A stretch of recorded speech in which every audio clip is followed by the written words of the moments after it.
is my partner Shirley. We are from the English Department of Faculty of Language and Arts at this university. Our Zoom operator is from the Computer Science faculty. There is also a license officer here if you need particular assistance in anything that becomes your problem. Together, we are greatly honored to be of service to help you experience the success of the first S.Si parallel session. Please allow me to remind you of a number of rules and regulations to have our sessions in order. First, we will have 3 sessions today. The sessions will start with a small introduction about our speakers before the prepared YouTube videos are ready to be viewed by all of us. The video will take around 12 to 15 minutes each. During the playing of the videos, participants are invited to post any question or comments in the Zoom chat room by mentioning to which researcher the question is addressed. As an alternative, if it is better to ask the question directly, then we suggest you to use the raise hand facility in the Zoom room. When time is available, we will choose who should direct the question. All presenters and audience are encouraged to be on camera and use the virtual background supplied in the chat facility during the Q&A session. The Q&A session will really last for around 15 minutes. When asking the question, we ask that you would first mention your name and from which institution you are. Make sure that you ask one short, clear, and concise question. If you think that the question is too long or not clear enough, we may need to cut short your question, so someone else may use the time to ask some other question. In case there are no questions from the audience, however, we will invite our room reactors to react to the presentation by giving suggestion or question to the researcher. We hope everyone will have successful presentation and the Q&A will benefit everyone. Dear presenters and audience, without further ado, let's begin our first session. Now is the time for our first presenter to present their research. Dr. Fitria Dewi Navisa S.Si MKN MH is here.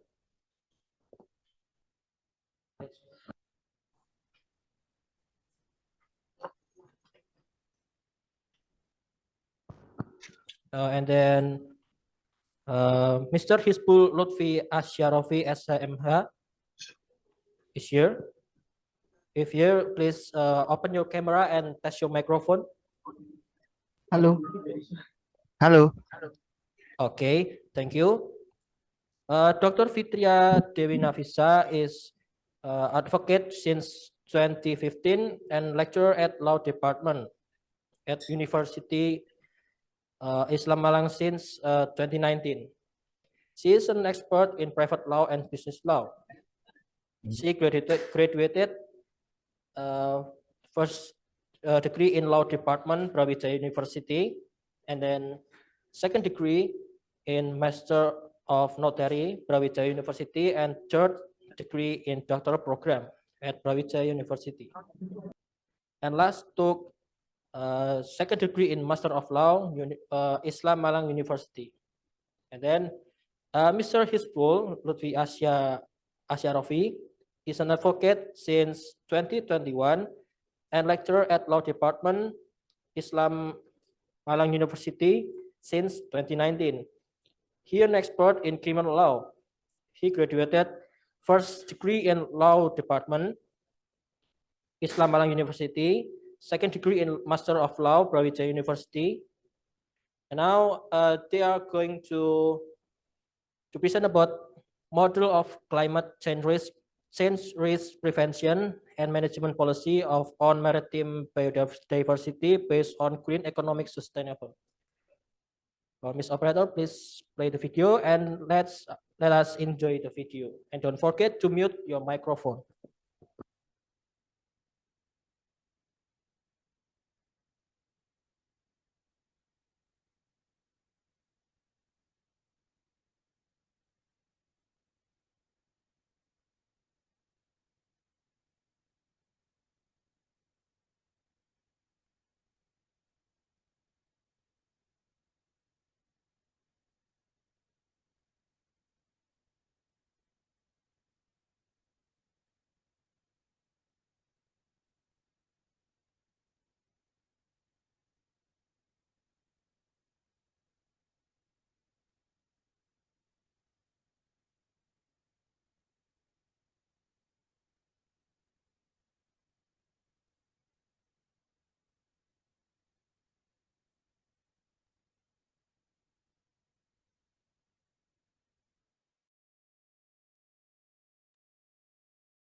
Approach and a philosophical approach.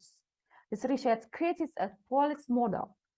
The implementation of this policy model is carried out in continuous on an ongoing basis to a policy model that has been determined based on green economic sustainable ODS.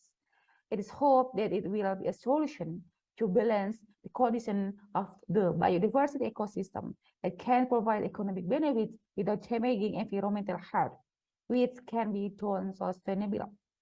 This research certainly has many benefits, which are the main achievement of the main achievement goals that researchers hope to contribute to thinking and innovation in responding to the challenge of natural resources in Indonesia whose conditions are threatening. The next about research and discussion. The impact of climate change on marine biota is one of the many impacts related to human life and livelihood in the future. The perceived climate change with continuous increase in temperature will result in sea level, which will reduce the coastal area. The higher seawater temperature will have a very complex negative effect on various marine aspects, especially the biota in it. The impact of rising seawater temperatures can be detected when changes occur and can also be released when there are parties who feel aggrieved. The fishing industry, which is one of the important components in smallholder fisheries, commercial fisheries, and recreational fisheries, can feel the negative impact of climate change, especially in the supply of fishery stocks. It is weird that the source of protein in the sea will decrease and can affect the full development of community nutrition. This climate change will greatly affect the psychology and behavior of individuals, population, and communities in the waters. Extreme condition of rising seawater temperatures will result in low concentration in dissolved oxygen and water pH, which will result in the death of fish and marine biota. The ocean absorb more carbon dioxide, so conditions become more acidic. Extreme condition of rising seawater temperatures will result in low concentration in dissolved oxygen and water pH, which will result in the death of fish and marine biota. The ocean absorbs more carbon dioxide, so conditions become more acidic. Extreme condition of rising seawater temperatures will result in low concentration of dissolved oxygen and water pH, which will result in the death of fish and marine biota. The ocean absorbs more carbon dioxide, so conditions become more acidic. Green economic sustainable concept is an important component of Indonesia's sustainable economic development plan. This concept is a comprehensive approach to reflect the interdependence between the economy and the ecosystem, taking into account the negative impact of economic activities on the environment from a sustainable development point of view. The implementation of green economic sustainable is not only about environmental issues, but also how to manage limited natural resources to increase economic activity sustainability. This is in line with the long and medium-term national policies directed in promoting jobs, growth, and environment development. The policy model for preventing and managing climate change risks to maritime biodiversity use a systematic comparative methodology that can be used to identify national policy priorities in characterize public roles. Climate change is very rich for all maritime aspects in Indonesia. For example, sea level rise, temperature rise, and others. These risks increase the importance of climate risks to the public and policymakers. Policymakers can pay particular attention to adverse impacts on sectors deemed vital to key economy or politically sensitive. These risks are coded in the focus is theoretic or protecting biodiversity as a whole. Given the risks that climate change pose to biodiversity that are often assumed that exist policies, specific climate change intervention are needed to prepare for and respond effectively to projected future change. The result of this study has several implications for actors in the maritime sector, considering the impact of climate change on biodiversity.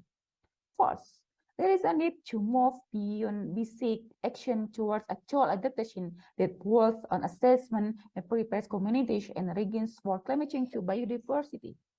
Assessment, adaptation research, stakeholder engagement, and policy recommendation are important early steps of adaptation and reflect the relatively recent recognition of the relationship of biodiversity risks to climate change. For example, a description of where and how climate change risk assessment and biodiversity are integrated into existing headway warning system and maritime response standards will provide a more nuanced understanding of action taken to adapt to extreme heat risks. Second, policymakers need to involve all segments of government and facilitate through cross-sectoral cooperation and issues of climate change risks to biodiversity. National leadership from the maritime sector has not yet emerged in adaptation planning and implementation. Given the nature, the risks associated with climate change, policymakers must take responsibility for the risks of climate change that will impact biodiversity. By involving stakeholders from various sectors, the risks implication of adaptation will be better understood and widely appreciated, encouraging the effectiveness of adaptation initiatives on biodiversity. Third, evaluation of the effectiveness of initiative needs to be carried out more broadly to improve existing adaptation and to assess the relative advantage of different adaptation approach.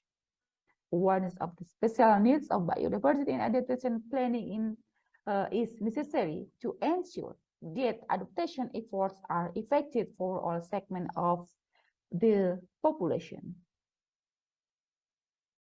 Conclusion.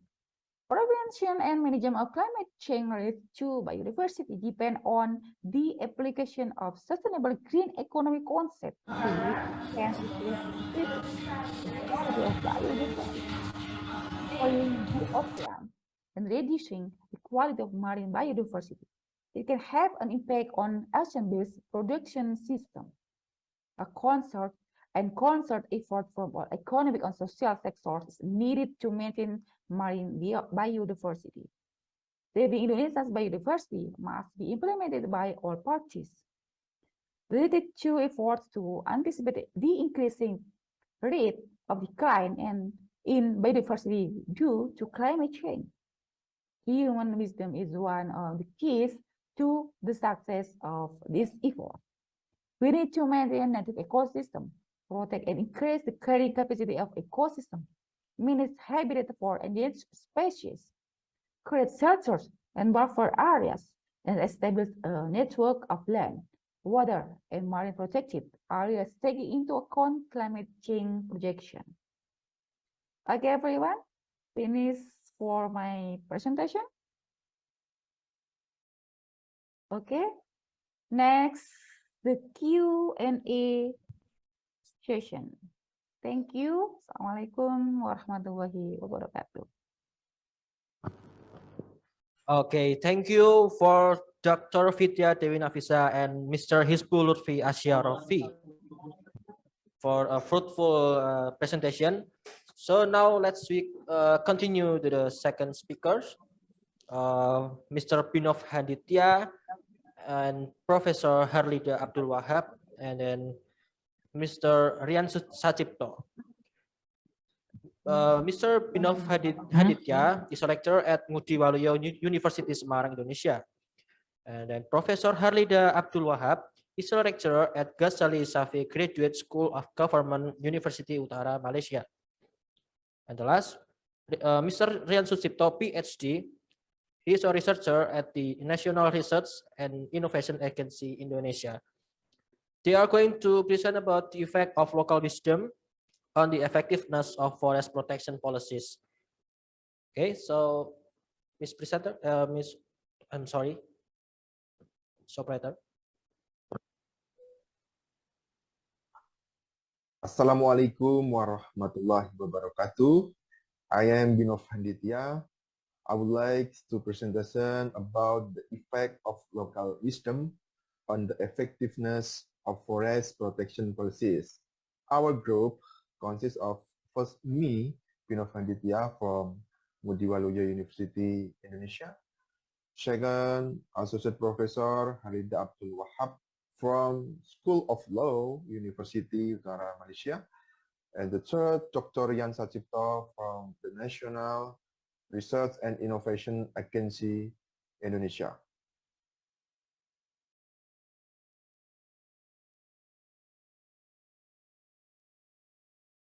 Forests are natural resources controlled by the state in accordance with Article 33 of the 1945 Constitution of the Republic of Indonesia, which states that the earth, water, and natural resources contained therein are controlled by the state and used for the greatest property of the people.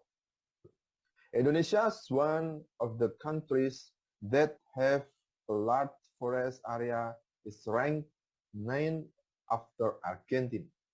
Indonesia's forests are categorized as tropical forests, which are known to have a lot of fauna and biodiversity, including large trees that produce wood. Forest management must be carried out in a sustainable manner to realize prosperity for the people in general, and more specifically the people in the surrounding area, as well as for current and future generations. Not only that, forests have a very important position and role, for example, contributing to the development of the nation and state or maintaining the stability of the Earth's temperature.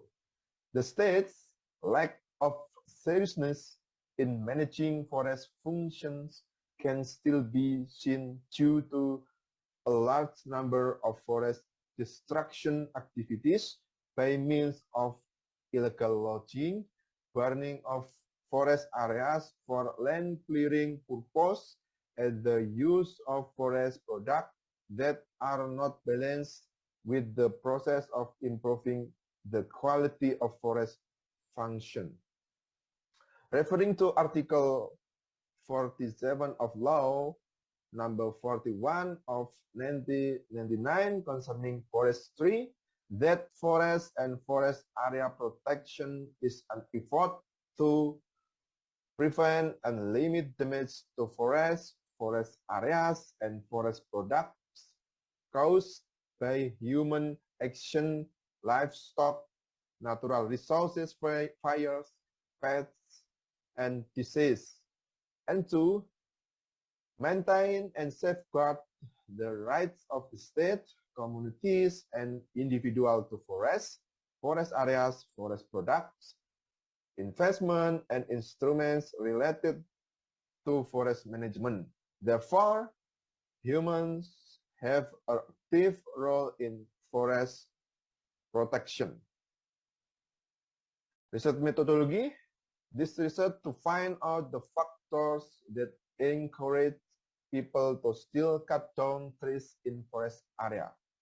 In addition, the research conducted tries to analyze the existing forest protection policies in Indonesia to what extent the substance in them is.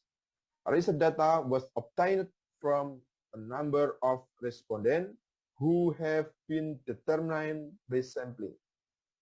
The selected respondents live around the forest area of Flora, the majority of whom work as farmers. farmers. The area of Blora district was deliberately chosen by researchers in conducting data collection because geographically this area is surrounded by forest and there is still a lot of tree cutting by local residents. And the result of this study can show that there is still a lack of information obtained by the community regarding the existence of forest policies. Community participation is also very much needed because the communities around the forest are directly related and depend a lot on forest products as an additional source of income to meet their economic needs. It is also necessary to adjust policies to the way people live. This can be seen in the data obtained from research that it is important to include local wisdom in forestry policies. For example, in choosing a collaborative management system or choosing social sanction for forestry violators. That's all for me. Thank you. Assalamualaikum warahmatullahi wabarakatuh. Okay, thank you, Mr. Binov Handitya, for an amazing presentation. Okay, because our third presenter, Miss Riesti Triyanti, is not here, and she have not sent any video, so we can go directly to Q&A session. Okay, let's now open the Q&A session. May I remind you that the Q&A session will really last for around 15 minutes. Maybe people from Zoom room want to ask something, or maybe our reactors or people are in our room want to add something or ask something.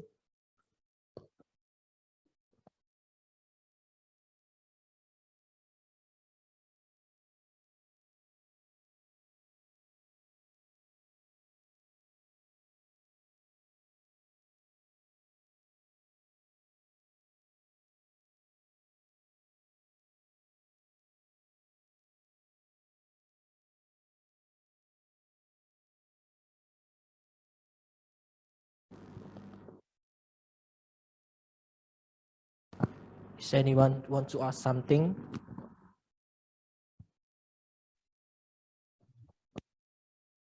May I ask something? Hello? May I ask something? Okay, yes, you may, Ibu Sudarini. Okay, so my question is for the second presenters that telling us about the local knowledge, right?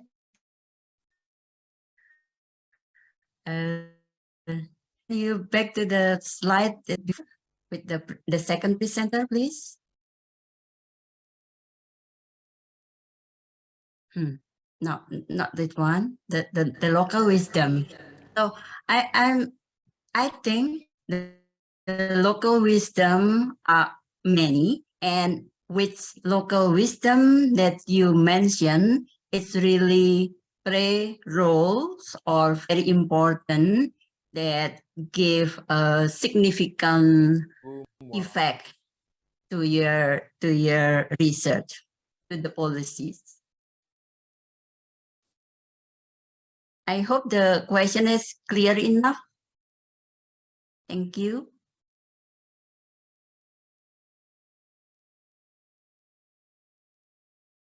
I'm sorry, Bu Sudarini. Can you repeat your question? Okay. Yeah.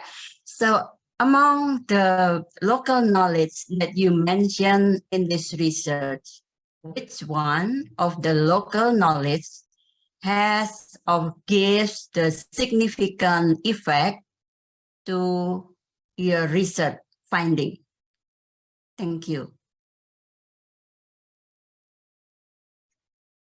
Okay, for Mr. Binov Handitya or maybe Professor Harlida Abdul Wahab or Mr. Rian Sacipto is in this Zoom room.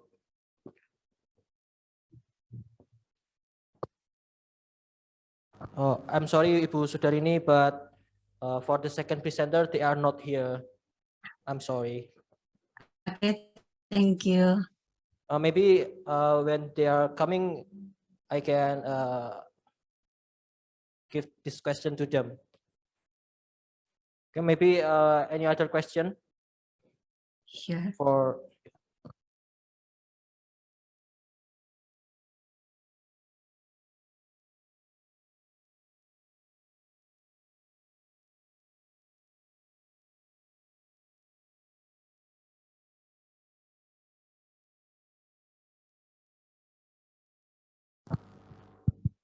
Okay, thank you for the opportunity.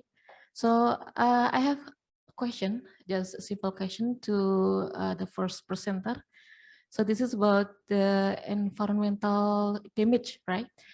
The policy.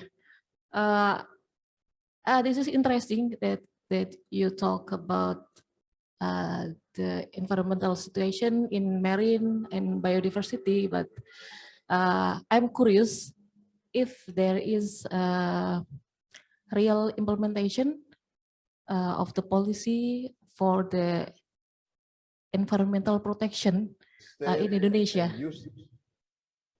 Yeah, thank you. That's only my question.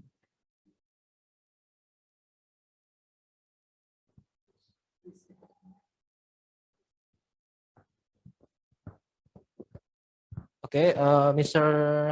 Hisbul Luthfi Ashsyarofi, are you with us?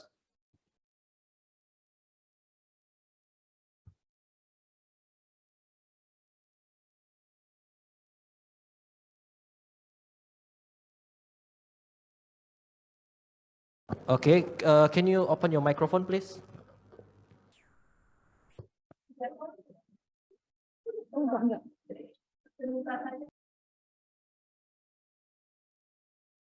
Mr. Hisbul Luthfi Ashsyarofi. Okay. Halo. Okay, hello, can you hear me?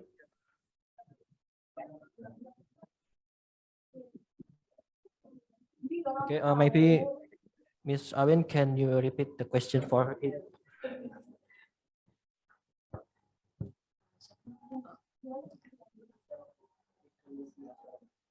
Hisbul, okay.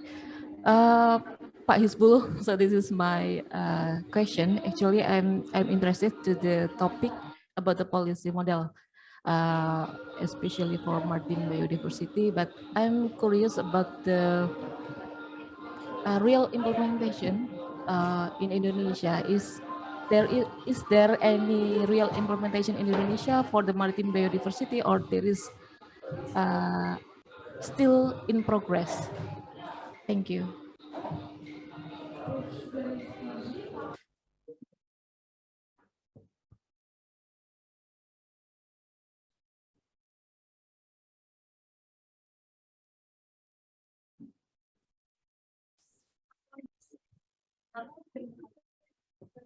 Halo.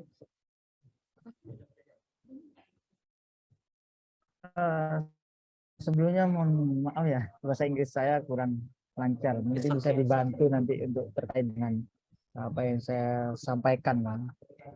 Pertama, terkait dengan model kebijakan pencegahan dan penanganan risiko terkait dengan perubahan iklim terhadap keanekaragaman hayati maritim.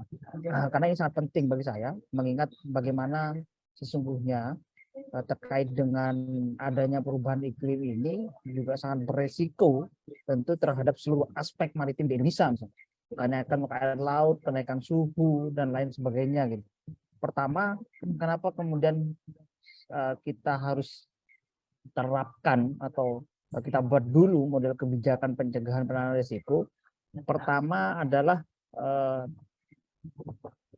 kebijakan ini dikhususkan untuk hal yang pertama adalah untuk melestarikan lautan, kehidupan laut gitu. Yang kedua adalah transportasi dan pengiriman cerdas, sebagai besar pengiriman dunia sudah melalui laut. Yang ketiga, meningkatkan industri akukultural dan perikanan. Yang keempat adalah pemanfaatan sumber daya laut secara berkelanjutan, dan yang kelima adalah energi terbarukan, dan keenam wisata bahari dan pantai, yang tujuh adalah bioteknologi, dan delapan adalah menghormati tradisi. Itulah salah satu bagaimana contoh nanti implementasi atau realnya, bagaimana model kebijakan yang akan kita tawarkan gitu, atau kita akan buat gitu, terkait dengan menyelamatkan bagaimana menyelamatkan biota hayati, keanekaragaman hayati.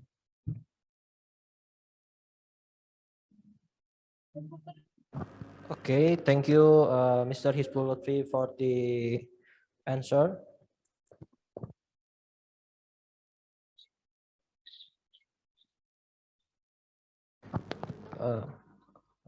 For Mr. Hisbul Luthfi Ashsyarofi, can you repeat for the explanation for the 5 point?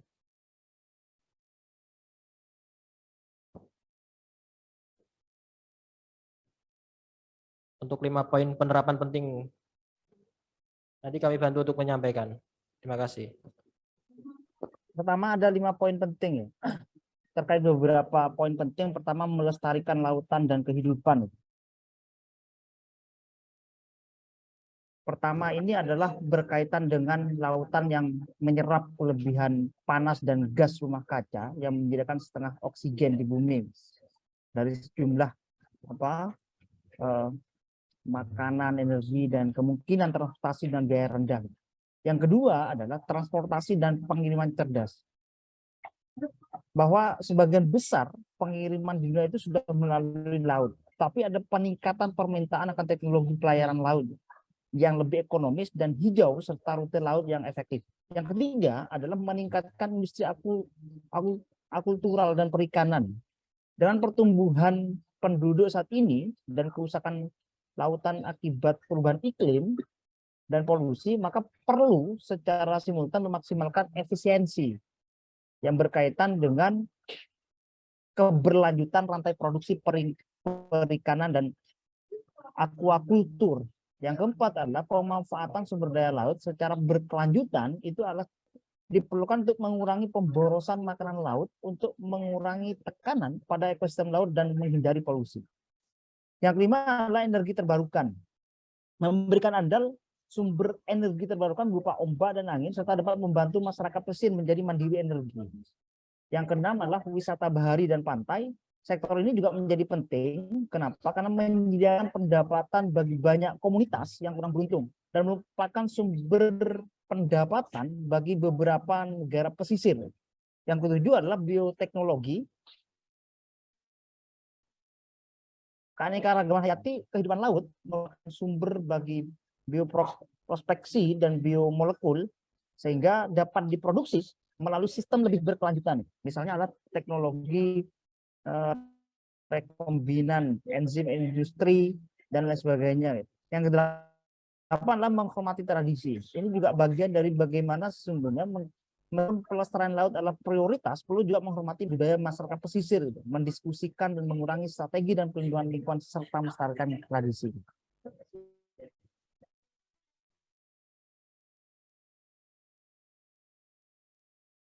Okay, thank you.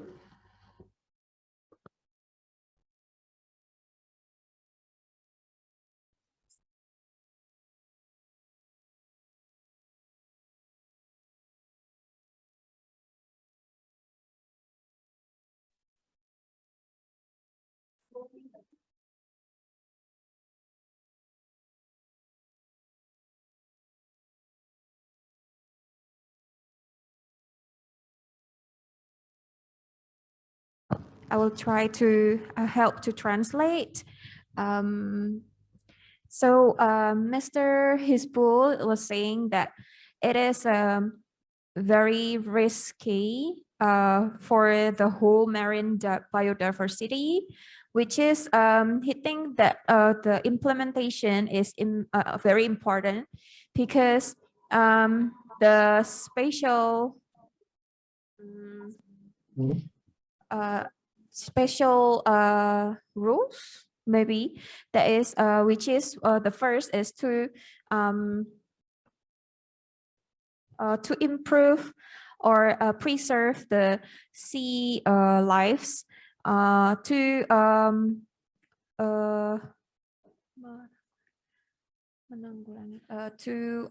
help in the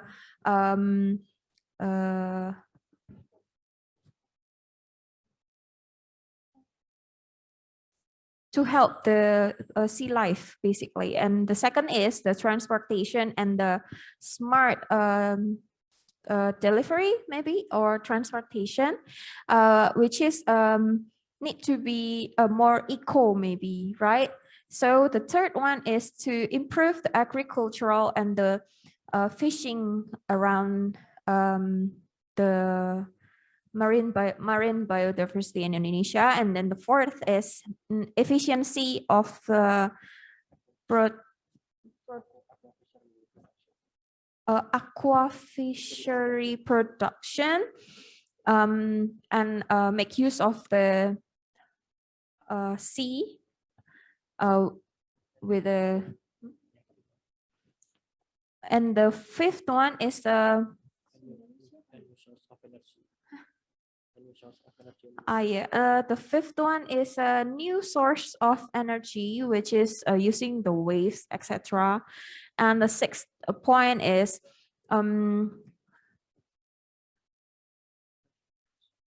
marine, make use of the marine and beach for tourism. And perhaps there's a few more points that has been stated, which is very amazing. I'll return the mic to my partner. Okay, so that's all. Maybe for other reactors want to add something or ask something. Okay. Excuse me.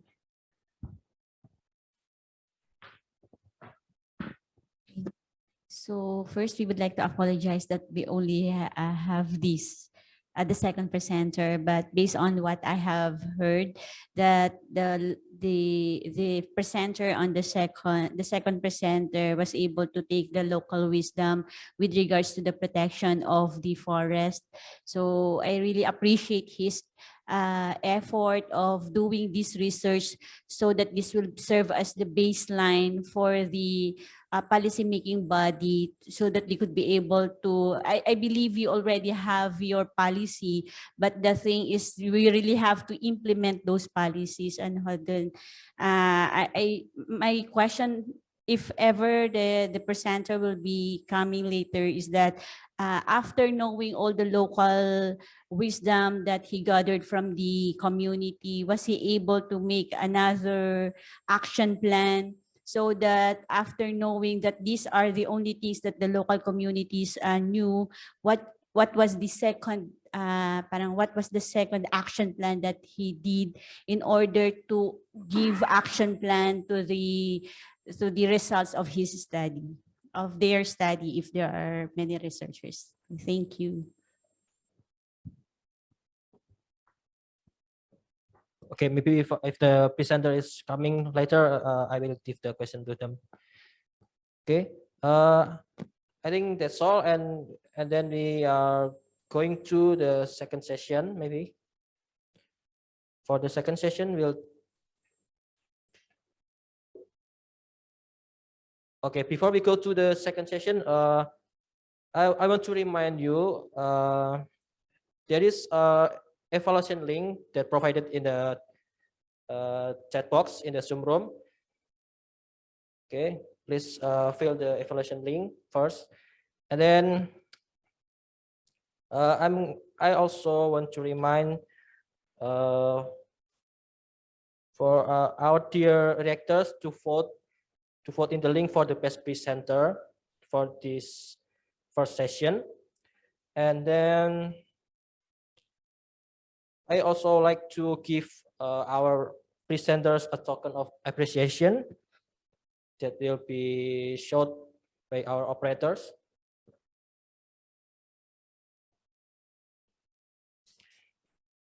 Okay, for the first is for Mr. Binov Handitya SHMH, and then Professor Harlida Abdul Wahab, and then Rian Sacipto Ph.D, and then Riesti Triyanti S.Si M.Ling, Dr. Fitria Dewi Navisa SH MKN MH, and then Mr. Hisbul Luthfi Ashsyarofi SH MH. Okay, for this certificate will be sent through your email, so don't forget to check your email. Okay, to close the first session, can you all open your camera so we can take a photo together? For Ibu Sudarini and okay, Ibu Sudarini, and then Mr. Andi Permana. Okay. Okay, we are waiting for Ms. Tirza Marcelina and Mr. Babang Haryanto, Sri Agustini, and Ms. Laila Nuraini. Please open your camera. Okay, so we are going to take a photo in 1, 2, 3, cheese. Okay, one more time.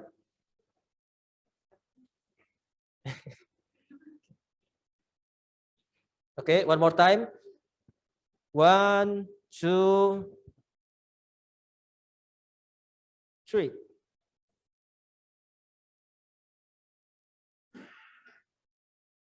Okay. Yeah. Okay, thank you for coming for the first session. Now we are going to go next to the second session.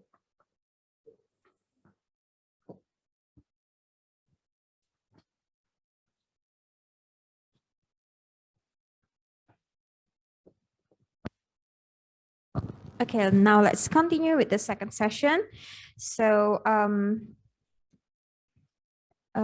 will call for our first presenter.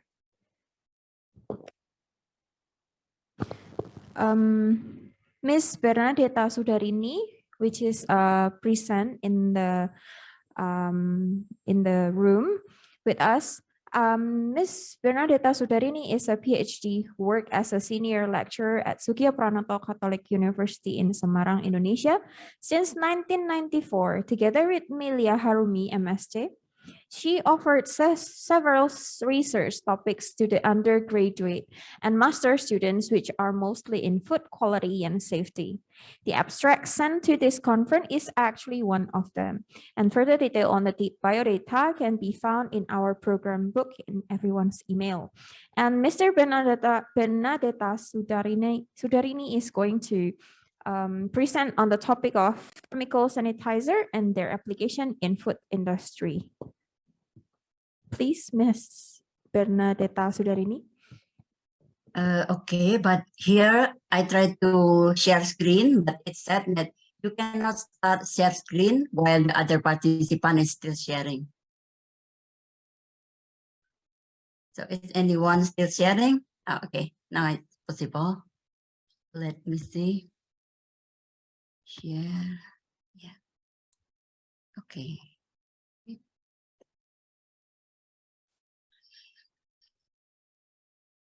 Okay, good afternoon, everyone. My name is Bernadetta Sudarini. I'm from Sugiya Pranoto Catholic University, Semarang, Indonesia. I'm glad to be here in this international conference, of course, and I'm going to present our review research entitled Chemical Sanitizer and Their Application in Food Industry. This research actually was done in 2021, so last year, together with our student, Dion Nugraha, and also my colleague, Ibu Melia Harumi. So let's see. So in the context of 2021. Actually, things related to COVID-19 pandemic was our daily concern. And yes, we learned from the COVID-19 protocol that sanitizer is actually important. So sanitizer is used to sanitize spaces, for instance, room, and then house, also campus. And also we need to sanitize our hand using hand sanitizer. In 2021 also, there are several publications that review the possibilities of SARS-CoV-2 virus, the virus causing the COVID-19, as a potential, as can be potential to be in a food product. So it means that several food products can be a carrier for the SARS-CoV-2. So this is the first consideration. And the second consideration, we found also that SARS-CoV-2 transmission can be via aquatic food animal species and also their product, especially that while the product is safe in very cold refrigerator, for instance, the SARS-CoV-2 virus can remain there and active until 3 weeks.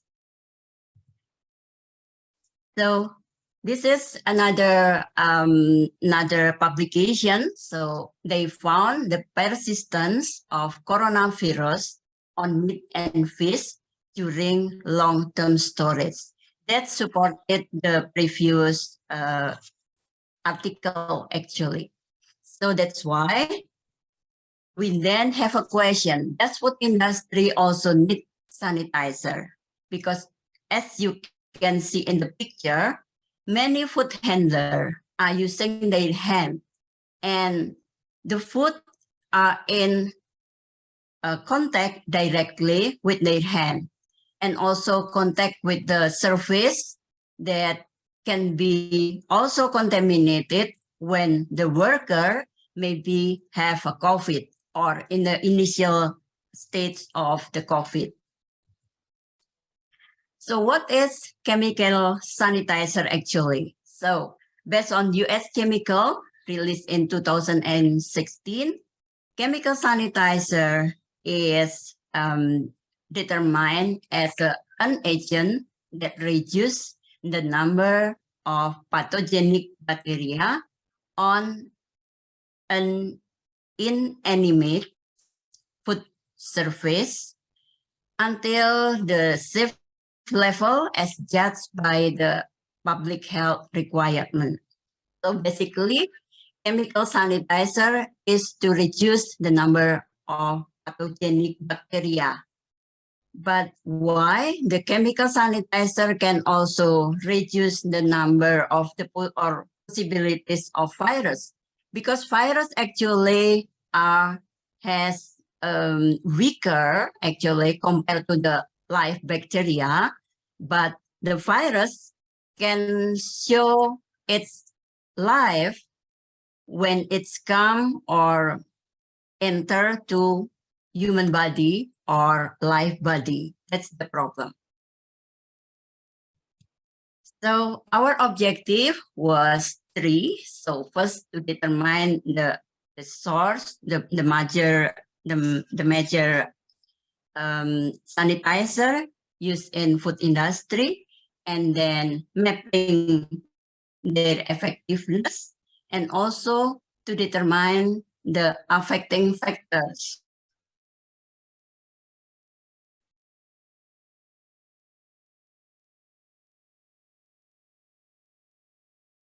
That can affect to the size effect.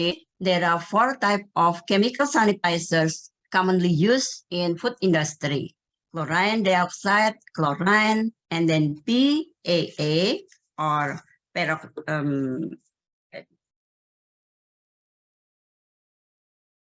peroxide acetic acid, and then QAC or quaternary ammonium compounds. So they all can be applied on the surface material, either stainless steel or plastic or even rubber. Mostly the chemical concentration in the sanitizer are 200 ppm, except for the chlorine dioxide, because it's very, very high ability to reduce the bacteria. It's only need 5 ppm. And the application mostly using the temperature of 22 or ambient temperature, let's say. And the time for contact between the material and the sanitizer was around 5 minutes in all.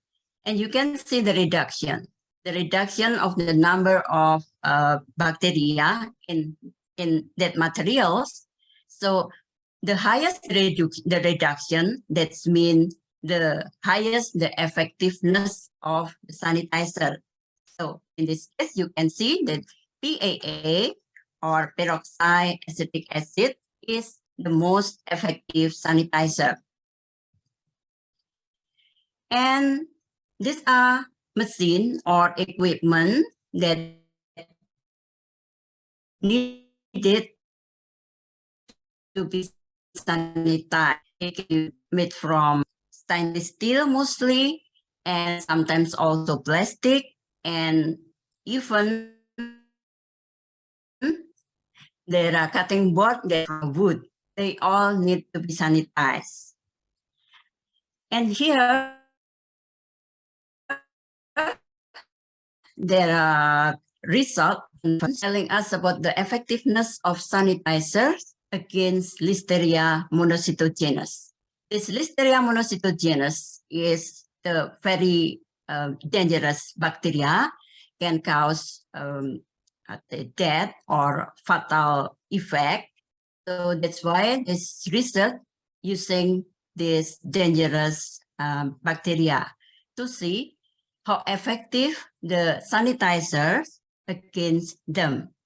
In the material, in the surface material of polystyrene, that's mean plastic, and also stainless. They use several different concentration, and they see the effect on the Listeria monocytogenes. So again, the peroxide peroxy acetic acid is the most strongest effective to against or to destroy the Listeria monocytogenes, either in the polystyrene or stainless steel. So polystyrene is more difficult to clean up, that means to sanitize, because the surface are not as smooth as stainless steel. That's the reason why the number of reduction is a little bit lower than the reduction in the surface of stainless steel. So here is the conclusion, actually. I put in a map. So basically, PAA is the most effective sanitizer for fit for food industry. So it can be compared to iodine. The problem is iodine will give color yellowish or brown that is not for industry.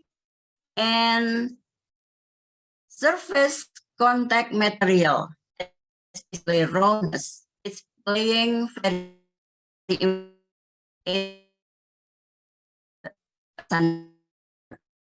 also, of course, targeted species different between and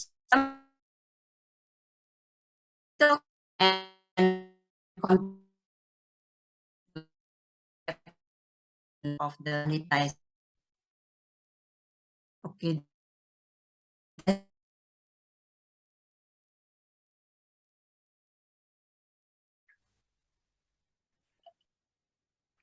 Okay, thank you. My presentation has been done. Oh, okay. Thank you so much, Miss Sudarini. I'm sorry, we also have some technical issues here. So thank you so much for the amazing presentation, Miss. And I would like to remind everyone in the Zoom room that you can also post any question or comments in the Zoom chat room by mentioning by which researcher your question or your comments is addressed. Or if you feel that it is better to ask your question or your your comment directly, then you may use the raise hand facility and we will pick you up at the Q&A session. Okay, now let's continue with the second speaker. Our second speaker is Dr. Andi Bermana, SPMSC. Are you here with us, Mr. Andi Bermana? Can you check your mic and open your video camera, please?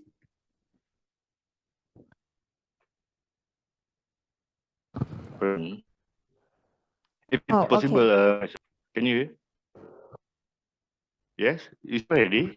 Can you hear my voice? Yes, yes, sir. Yes, we can hear you Hello. clearly. Thank you. Can you Yes, hear you my sound voice? clearly, Mr. Okay. Test. I'm so sorry for the technical issue. Okay, I'll repeat again. Mr. Andi Bermana is a senior researcher at Hello? Research Center at Geospatial National Research and Innovation Agency. He has been a full-time researcher since 2004, with his expertise involved land use planning, soil mapping, geographic information system, and remote sensing. So without further ado, let's watch Mr. Andi's presentation. May I direct presentation? Present my presentation? You have been submitted your video, right, sir? Video? Yeah, because I got something missed with my video. If it is possible, may I present directly? Yes, sure, sir. Can you share your screen with us? And your time is 12 minutes. Okay, yeah. Yes, thank you so much.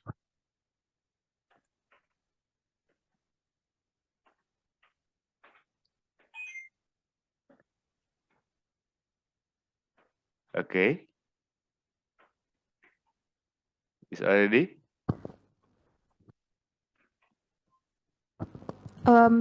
Not yet, sir.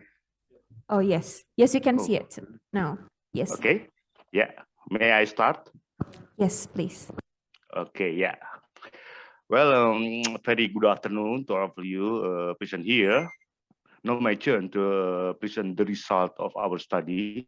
This is conducted last year with the title Balanced Environment Management at the Developed Area through Spatial Agricultural Land Spreading using Landform Approach. This is a case study in remote area in East Barito District, Central Kalimantan Province. This is our team. It is me, Andi Bermana, and the other is our team as co-authors and main authors. Okay. Now, for introduction, it is already widely known that based on several reference or in the field that not all the land can be utilized for agricultural development purposes. It's depend on the soil land capability and land suitability. So in order to achieve the balanced environment and sustainability, so the appropriate land use planning is urgently required. And then this is the initial stage of land use planning. First of all, so we need land resource information, of course, and based on land resource information, the data can then be interpreted, use the aid of technology such as geographic information system, and then remote sensing and the other procedure. We can develop or create a spatial land use planning, and the output is we try to make the allocate the land that's suitable for agriculture, especially for agriculture. Then planning at the regional level or recognition level, which call of 250,000. In this study, we use the digital elevation model, or DEM stand for. And then based on the DEM data, we can interpret to find out how the topography in this area. And then based on the data of the topography, we can then further evaluate and further interpret it to classify the slope. And this is the main data, basic data for planning purposes. Why in this study we use the DEM? DEM is can be accessed from the shuttle radar topography mission, and then we use the studies conducted in the view of scarcity of data. So we use the SRTM data because the data is can be accessed free from the, for example, from the USGS Earth Explorer. You can visit this official site, and then in addition to shuttle radar topography mission, we can also access the Aster DEM. This is the problem. This is the problem as that the background of this study. By the end of 2021, the study area is mainly covered by forest and bush that occupy more than 300,000 hectares, or almost 90% of total area of the region. And then in this area, in the study area, the data is available, but has not been optimally used. And the data most available at recognition level with score objective or study. The aim is to identify and to evaluate the area, including the land that's suitable for agricultural land use, especially for food crops, and then for estate by using landform analysis approach. And then this is the methodology, as you can see here, that spatial analysis procedure, of course, was used for evaluating the topography. And then based on the digital elevation model, DGM, taken from access from SRTM. And then in the study, we also use the tool application of geographic information system in order to generate the spatial data, and also to assist spatial analysis and mapping process. And then the land evaluation consists of land capability evaluation and land suitability evaluation used in the study in order to determine the land suitability at a class order. And then several individual crops were then selected that represent group of commodity for food crops and estate crop. In this case, we use the rice for food crops and then rubber for estate crop. And then the basic data, we use as I mentioned before, we use the DEM data taken from the SRTM 90 meters to produce topography and slope information, and then other relevant data, especially for land evaluation, such as soil map, land system maps, agroclimatic, and also administrative map. Now the result and discussion. This is the general biophysical environment of study area. The area is the green, the red polygon is the study area located in the wet equatorial climates, because not near below the equatorial line.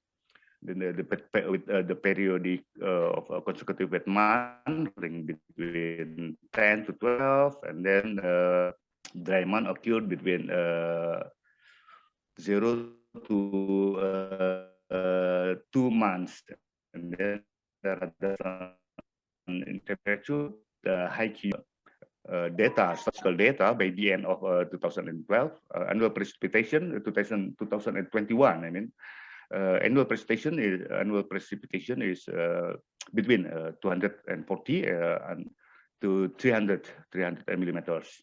This is the general geographical situation of a study area. And then based on the soil maps and based on the land system maps, we can interpret it that the area can be classified into based on land typology. This is the yellow zone or the yellow polygon is dry land. Total area is almost 80%, and then in the southern area is dominated by the wetland. For example, peatland and also swampland.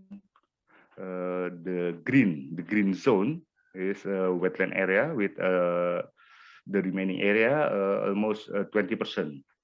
And this is the map that show the spatial distribution of land typology for dry land and wetland in study area. And then this is based on the DEM data. First, we classify the data. We interpreted the data. This is the appearance of land surface based on DEM, as you can see here. So based on the DEM, we can classify several slope, and then the result is there are 6 slope classes: less than 3, 3 to 8, 9 to 15, 16 to 25, and 25 to 14. This is the topography, criteria of topography: flat, gently, and undulating, mostly found in the western and southern part, and then class 9 to 15 and 16 to 25 in undulating to rolling, and then in the south, class less than 3 or 2% to until 30%. Based on several reference, class to less than 2% to 30 can be allocated for agricultural purposes. And then this is the result of a further interpretation. It can be determined the arable land. The arable land is the land that's suitable for agriculture.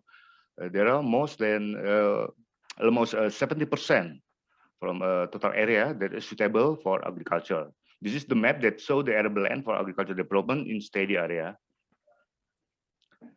And this is based on the land evaluation approach. We can then interpret it and evaluate for agriculture system, especially for food crops, estate crop, and the remaining area is only for forest. And this is the allocation of the land in order to achieve the balanced environment and agricultural sustainability. As you can see here, that for food crops is only 70%, and then for estate more than 50%, and then the remaining area is only 29%. And then based on this map, based on this information, spatial information, specific program as a result of from discussion with the local government or the local government policy in order to accelerate the development area can then be formulated. This is the map that show the land allocation for agriculture system or agriculture, especially for food crops, estate, and forest in study area. Now, last but not least, for conclusion, at the initial stage for agricultural land use planning with a recognition score, landform approach can be used to interpret the topography, including a slope classification for supporting balanced environment and sustainable agricultural development with ecological zone management. I think that's all, and thank you very much for me. Thank you. Thank you so much, Mr. Andi Permana, for an amazing presentation. Okay, so we are going to our last speaker of the session, which is Miss Tirza Marcelina. Are you here with us? Miss Tirza Marcelina? Yes, Miss. Okay. I'm here. Okay, hello.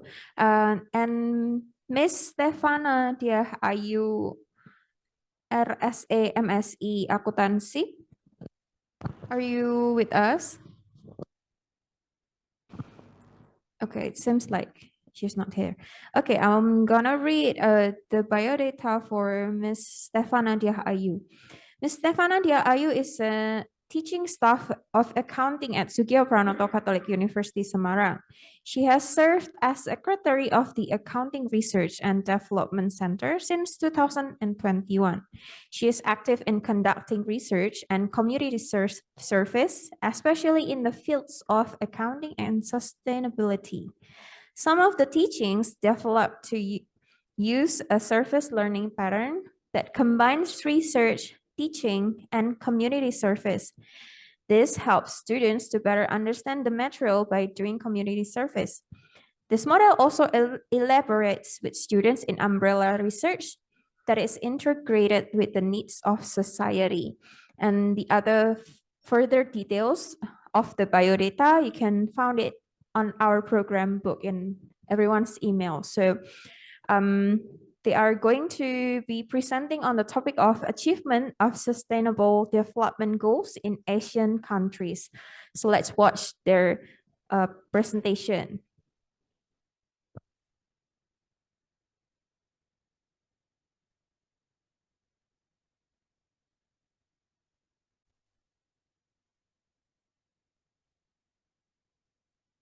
With Miss Stefana Ayu as my correspondent for the success of this research. Okay, first I want to tell you about my research. The title of my research is Achievement Sustainable Development Goals in ASEAN Countries. Sustainable development goals are important to achieve sustainability. Sustainability is desire and goal of the whole country to achieve prosperity. Therefore, the Sustainable Development Goals are used as a reference for all countries to achieve sustainable development.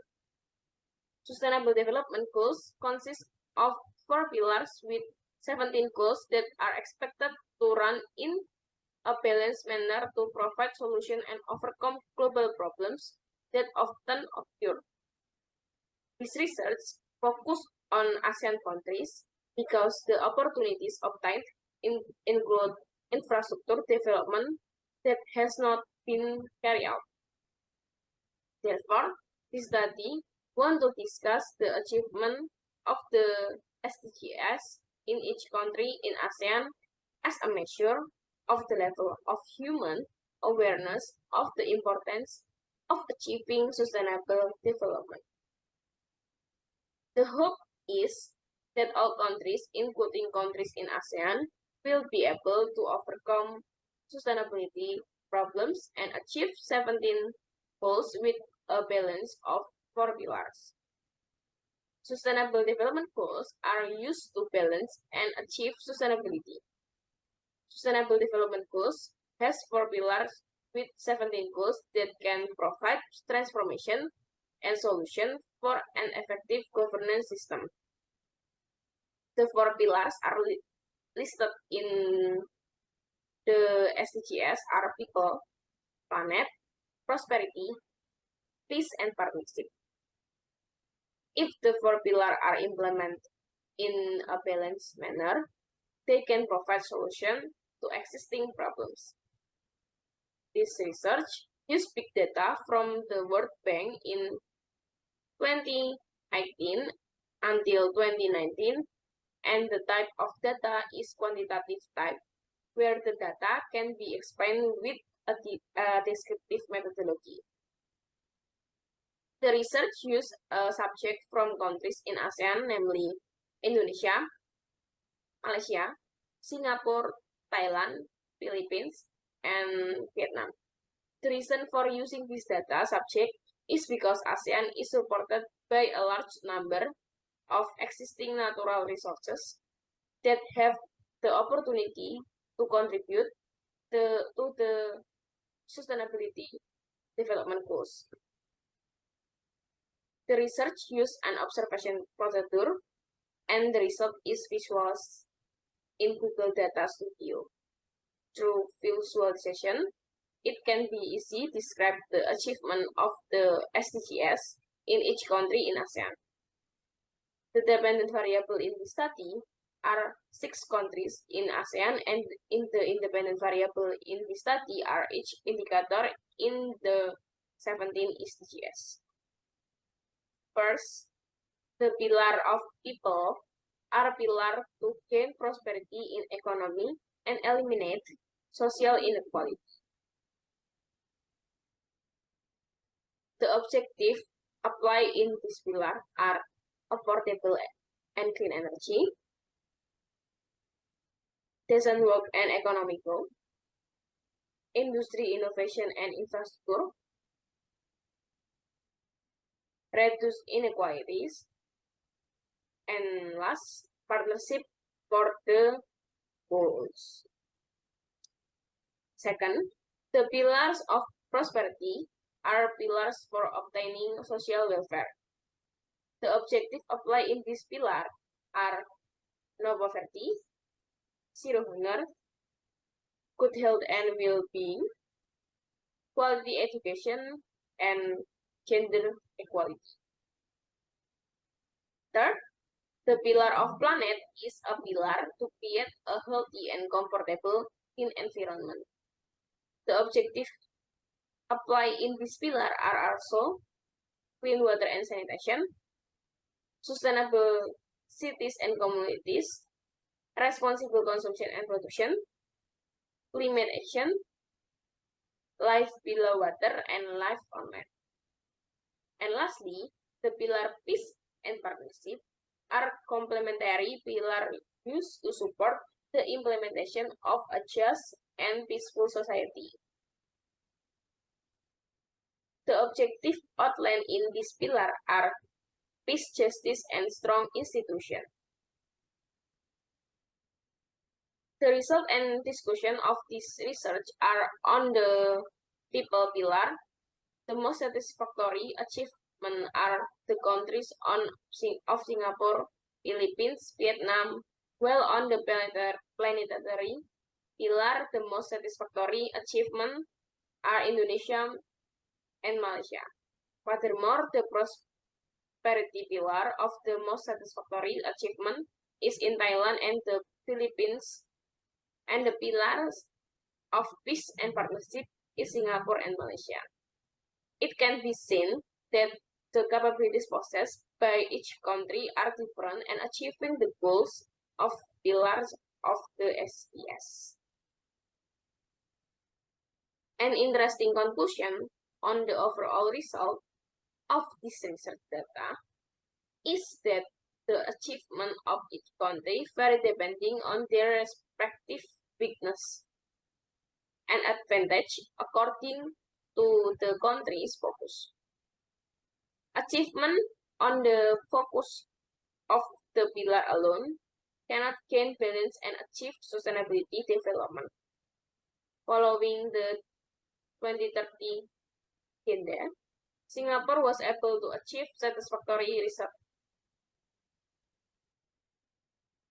Singapore has able to achieve satisfactory result on the people pillar, prosperity, peace, and partnership, but lacking in the achievement of the planetary pillar. The Indonesian state can achieve satisfactory result on the planetary pillar, but lacks the achievement of the people pillar, prosperity, peace, and partnership.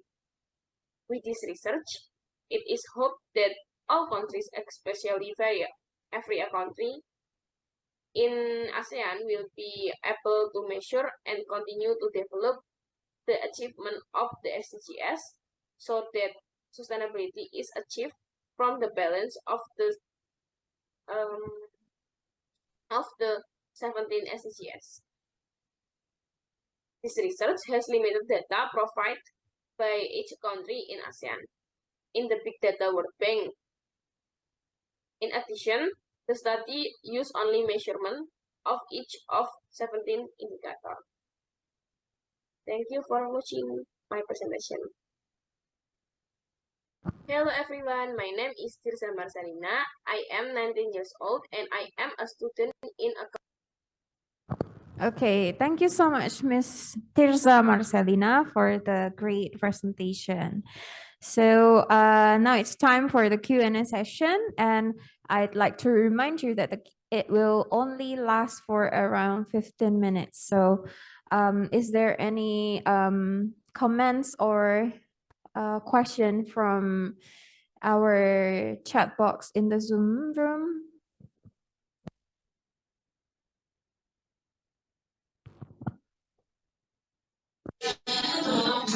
Or is there anyone? I want to ask.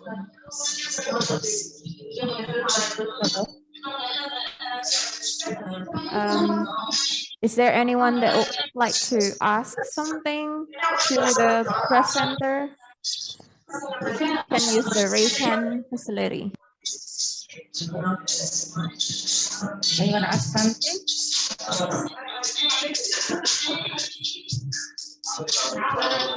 Miss Fitria Dewi, are you going to ask a question? Yeah. I want to ask to Ibu Bernadetta for presenter in this session. Ibu Bernadetta, what is the standard of effectiveness that you use in your research related to synthesizer in the industry? For example, when would industry workers before they enter the industry must use sanitizer first, then before switching it to its product, they use sanitizer again. Has it been set to be effective? Yeah, thank you. Well, excuse me, I cannot hear clearly because the background sound, the music is too loud. Do you think so? Sorry. Yeah, the Okay. music is too loud. So the background sound, it's really annoying for me. Okay, I received my question. What is the standard of effectiveness that you use in research related to the use of sanitizer in the food industry? Okay. For example, when food industry workers, before they enter the industry, must use sanitizer first. Then before touching its food product, they use sanitizer again. Has it been set to be effective? Okay. Yeah. I hope I can answer your question rightly, that means correct as you wish. So actually, the standard is based on the reduction. When the reduction is more than 1 logarithmic CFU, colony forming unit, that it can be said that the sanitizer is effective enough. So the minimum reduction to be called as effective is 1 logarithmic CFU. Yeah. Answer your question correctly? Is that answering your question, Miss Fitria? Yeah. Okay, thank you. Okay, thank you, Miss Fitria and Miss Sudarini. Is there any more member in the Zoom that want to ask question or give a comment or add on something? Or perhaps from our reactor, if there's any comment or any questions that you would like to deliver to our presenter on this session. Okay, So Mr. Michael is going to say something. Hang on.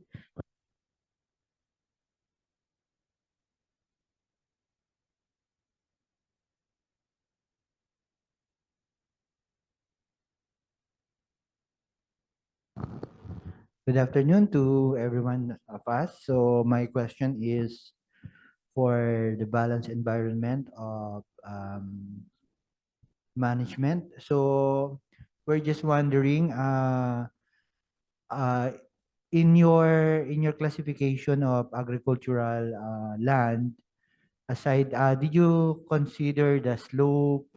Do you only consider the slope, or did you consider other factors that may affect like soil erosion, biodiversity, and even the use or the registration, who you or the owner of the land? So what are the other factors that you can consider when you do that research?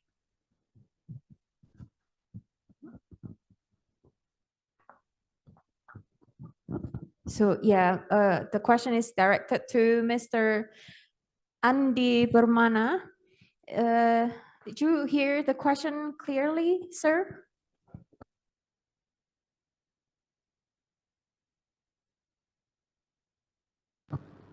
Mr. Andi Bermana? Yeah. Can you repeat again, because something wrong with my connection? Okay, sir. Hang on a second. Hello. So my question is, in your study, you actually mentioned that you classify the land area based on agricultural use. So we have noticed that you mentioned slope. So aside from that, any other characteristics or criteria, factors you use when you classify agricultural lands? Or did you consider erosion factor, biodiversity, and other things that may influence your classification?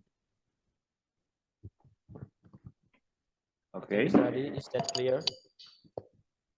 Yeah, it's already clear. No, I like to respond. Thanks for the question. Very interesting question. First of all, this study is this is the initial stage in land use planning. So we use in here this study is conducted in the view of scarcity of the data. So the data is the basic data is still available at recognition level. And then based on the result of this land use planning at this stage, yeah, especially for at the recognition level, we can then further evaluate or further interpret it using the tail information, such as with score of 50,000 or 220 or until 10,000 score, semi-detailed area or detailed area. So we can classify the land for biodiversity also, and then for the other specific kind of land use plan, specific kind of land use, not only for the estate, for the food crop, but the tail crop we can determine based on the information, of course.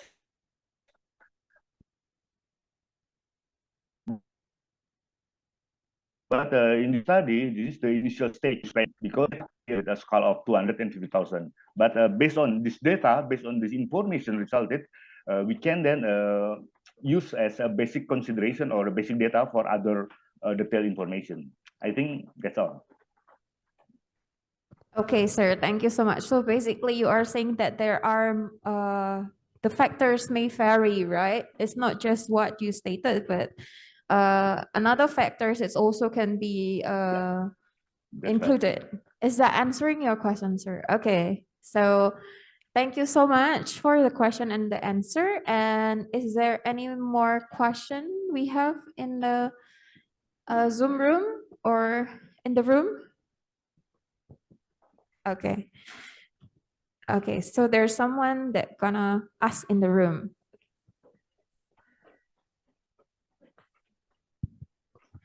Thank you, Pak Andi. Maybe this is not a question. Actually, I just respond what you have presented in your presentation. So actually, I'm quite interested with the classification to interpret, I don't know, landform approach, right? Landform approach Yeah, that's to right. interpret typography. Yeah. Exactly. I think this is a kind like a mapping system for landform approach.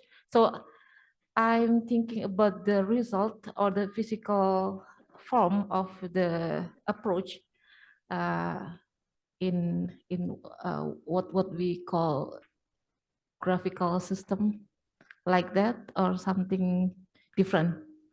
Because I'm from visual communication design actually, so we often make a graphical system inform by finding or signed system in a city like or a public space like that. So mapping system for the topography or geographical sites is quite a big scale of our project, but it might be have opportunity for the development of design approach too in the future. I think that's very interesting. That I think it's still in progress too in maybe in the developing countries, but I think I remember I have like a networking with I don't remember the country. The country is Netherlands. In Netherlands, they make some graphical system for mapping the use of bike in big cities. So I imagine your project is kind of like that or different. Yeah, actually that's my response. It's not a question. Thank you so much. Okay, maybe I need to respond with Bu Arwin. Okay, thanks for your response. I think because this is very interesting. So you have the colleague from the other country, from Netherlands, as you mentioned before. This is the goal of the study is to create the landscape or the land use planning.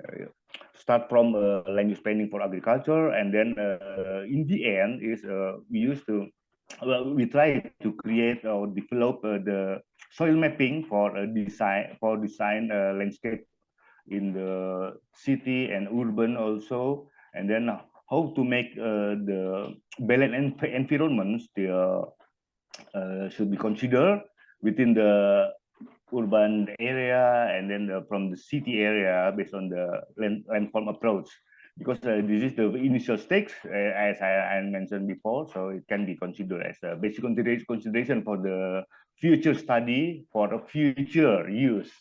I think that's all. Thank you, Pak Andi. Okay, thank you so much, Mr. Andy and Miss Arwin. Okay, so is there any more? Maybe one more question or any comments? One more question, maybe before we move on. Is there anyone else who want to ask something or want to say something? Okay, since there's no more question, I'd like to close this Q&A session. I'd like to remind there is an evaluation link for all attendants in the chat box in Zoom, or you can see it in the screen as well. And also, I'd like to remind our reactor to not forget to fill in the best presenter link for the day. Okay, and next, you're going to present the certificate of appreciation for the speakers that has been presenting their presentation in session 2, Miss Bernadetta Sudarini, to Miss Tudion Nugraha, to Melia Harumi, to Dr. Andi Bermana SPMSC, to Tirza Marcelina, to Miss Stefana Tiah Ayu RSAMSE Akuntansi. Okay, that's all. Okay, but before we enter the last session of the day, we are going to take a photo by the operator. We shall move a little bit there, maybe, so we can get into the camera. Is operator ready? Okay, in 3, is everyone ready? Please open your camera. Maybe your thumbs up. Okay, let's wait a little bit more. Okay, ready? In 3, 2, 1, cheese. Okay. Is it enough? Oh, operator? Oh, another one. All right. Another one. Change pose maybe.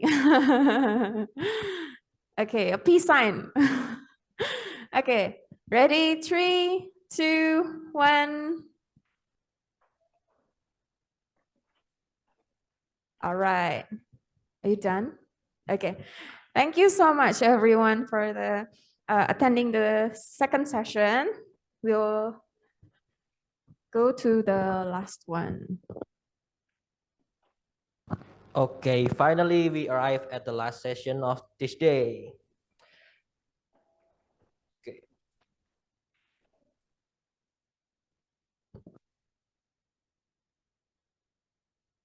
Okay, so for the last session of today, we have 3 more presenters. Okay, for the first is Miss Meida Rahmawati here with us in the Zoom room. If you hear, please open your camera and test your microphone maybe. Okay, next is Mr. Eko Edia Supriyanto here. If you hear, please open your camera and test your microphone and say hello to us. Hello. Okay, thank you. Hello, Mr. Eko Edia Supriyanto. Yeah. Okay, Hello. you are here. Thank you. And then Mr. Heri Saksono, are you here?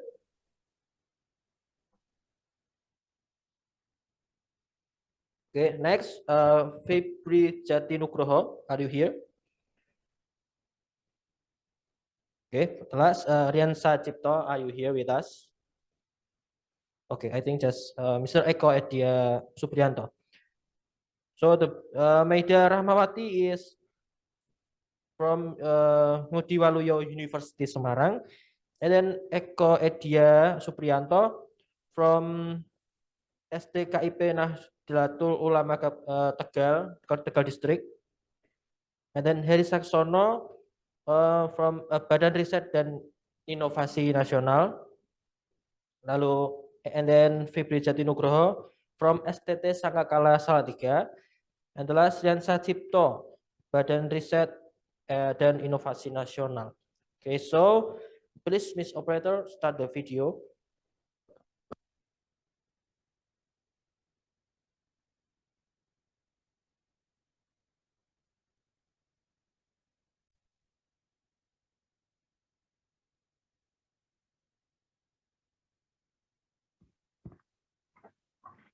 Good morning, ladies and gentlemen. Here I want presentation about my article with the title Green Taxonomy, Indonesia's Green Economy Governance Policy. Okay, thank you for this opportunity, and this time let me introduce myself. My name is Meida Rahmawati. In this article, I collaborate with my friends, Mr. Eko Edia Supriyanto, Mr. Heri Saksono, Mr. Fibri Jatinugroho, and Mr. Rian Sacipto. For the introduction, a green taxonomy is a list that categories all commercial activity according to how much they contribute to environmental objective. Fundamentally, a green taxonomy is essential for financial institutions to increase their green credit portfolios and efficiently and honestly direct green finance. Indonesia's Green Taxonomy 1.0, introduced in January 2022, was primarily created as a guiding tool rather than a mandate. However, this could change in the future, for instance, by the requirement to disclose investment portfolios relevant to taxonomies. The purpose of this article is to analyze the green economic policies implemented by governments. The method used in preparation of this article is a literature review. We measure the green economic based on 4 sectoral support, and then second one, green growth curriculum, and the third one, development tools. This article used a library research approach. Qualitative research method used were followed by data, analyzed support by Mills and Huberman techniques, namely doing data rejection, data presentation, and drawing conclusion. Finding and discussion. In the context of green taxonomy, the financial services sector has an important role in accelerating the process of economic recovery, the change in conventional business pattern to become sustainable. The development of the Indonesian green taxonomy aimed to classify sustainable financing and investment activity in Indonesia and become the basic for all stakeholders in Indonesia in sustainable economic activities, including the construction sector and other vital sectors. It plays a principal role in helping to increase sustainable investment and as an effort to accelerate financing program. Implementing a green taxonomy will create security for investors, protect private investors from green laundering, and then help companies become more climate friendly, reduce market fragmentation, and help divert investment where it is needed most.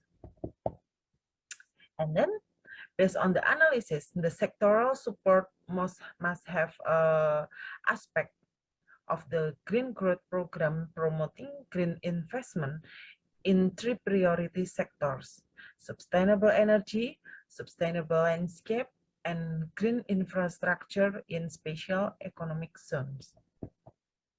And the conclusion, in the end, the preparation of Indonesia's green taxonomy is a transformation effort toward alternative development financing that support a green economy that doesn't only green component or sectors in economic, but also ensures that there are effort to establish and implement harmonious combination and economic policies, investment and incentive that conducted.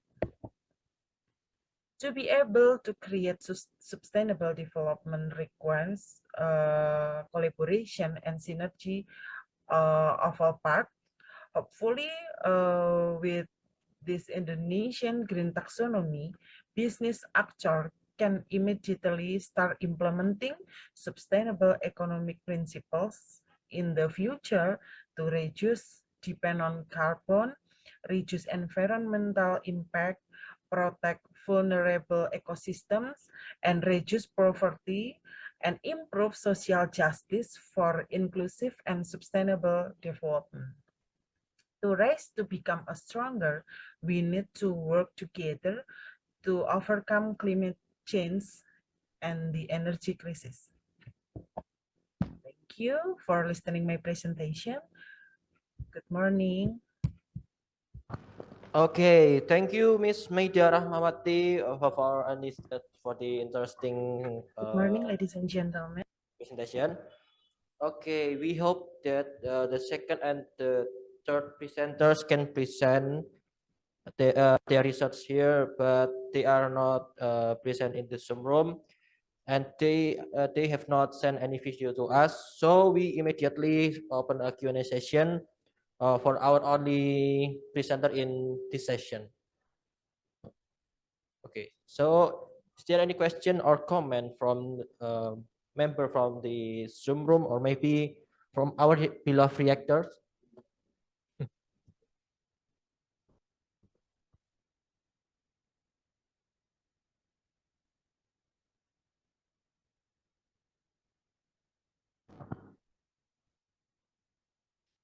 Maybe people from Zoom room want to ask any question. You can use raise hand facility, so I can call you.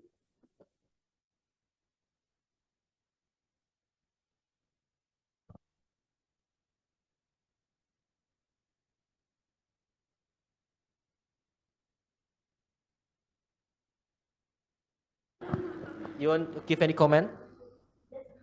Okay.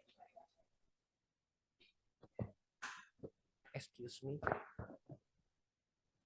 So I just want to commend the presenter, that's our first and last presenter for our third session, because of her effort of identifying perhaps ano po, parang there was already it was only created last January 2022, and she was able to do this Indo-Green Economy Governance Policy, perhaps analysis, and I hope that this is not going to be the last, but instead this will serve as the baseline, so that you would be able to compare it perhaps after a year or after a few months for the further analysis on the implementation of this green economy governance policy. But this one is very interesting, and I think in the Philippines, ano po, we could be able to have also this one. So thank you so much to our presenter. Okay, maybe Maida Rahmawati or maybe her team want to give comment or something. Mr. Eko Edya Supriyanto want to add something?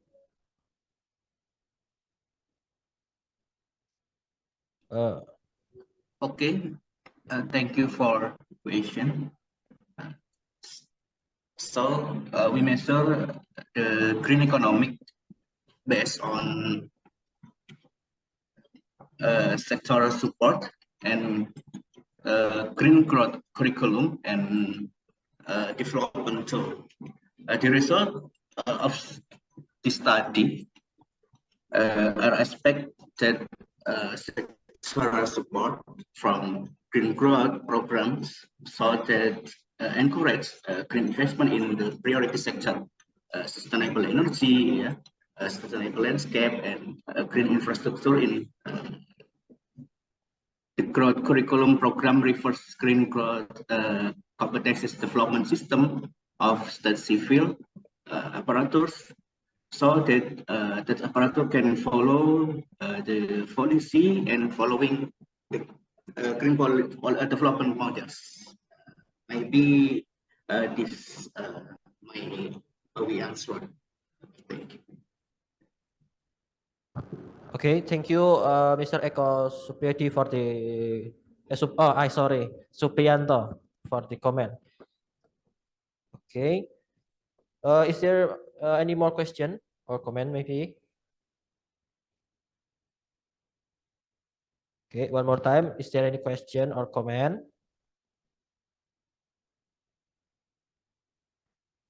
Okay, I think there is no more question.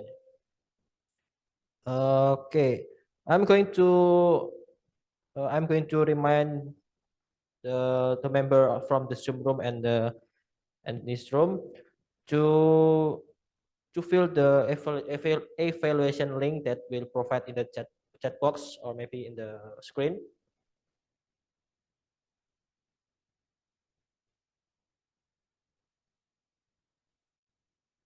Okay, and then I also want to remind to our reactor to vote in the link for the best presenter for this day.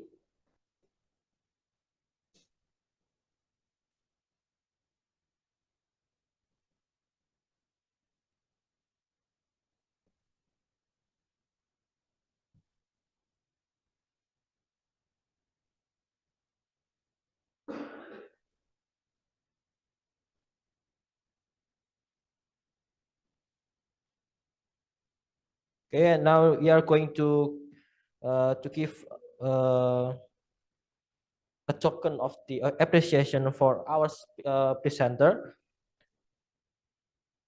Please, Miss Operator, show the certificate, please.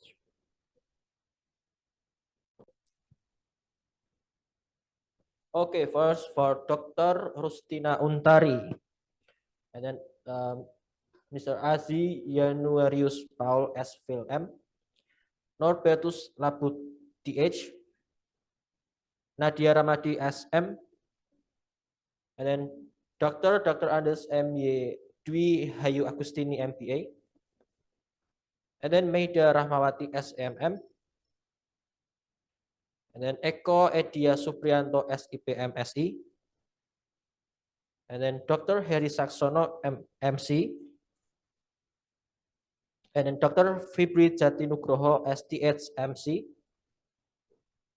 and then Dr. Rian Sacipto SHMH. Okay, the certificate will send through your email, so don't forget to check your email.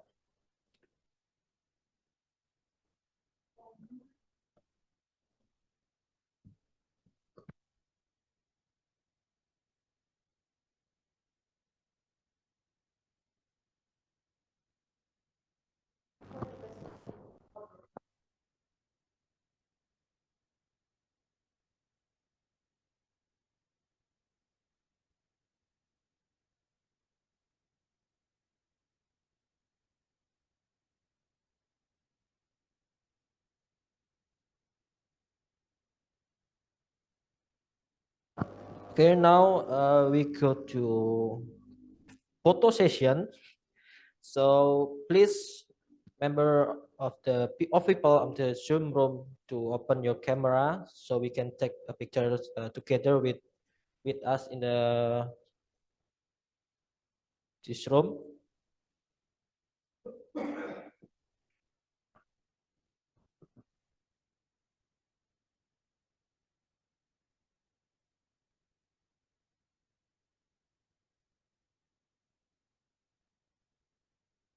Okay, please open your camera so we can take a photo together.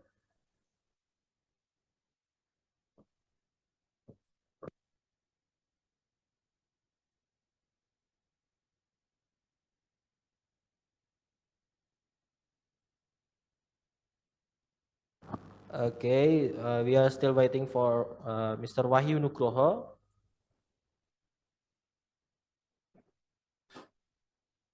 And Mr. Andi Permana, please open your camera so we can take a photo together. Okay.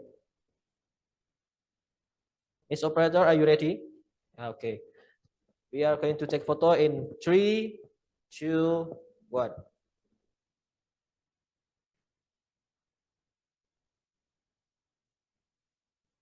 Okay, and then change pose.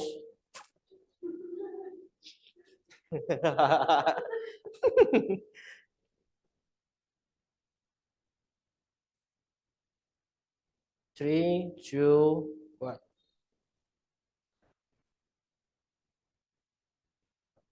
Okay, thank you. Okay.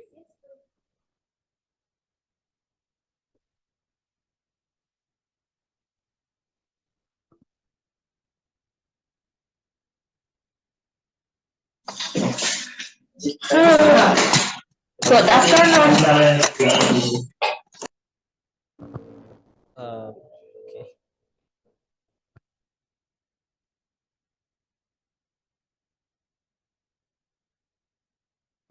Okay, for Dr. Rusina Untari is already here. So I think we can give chance to Dr. Rusina Untari and team to start the presentation.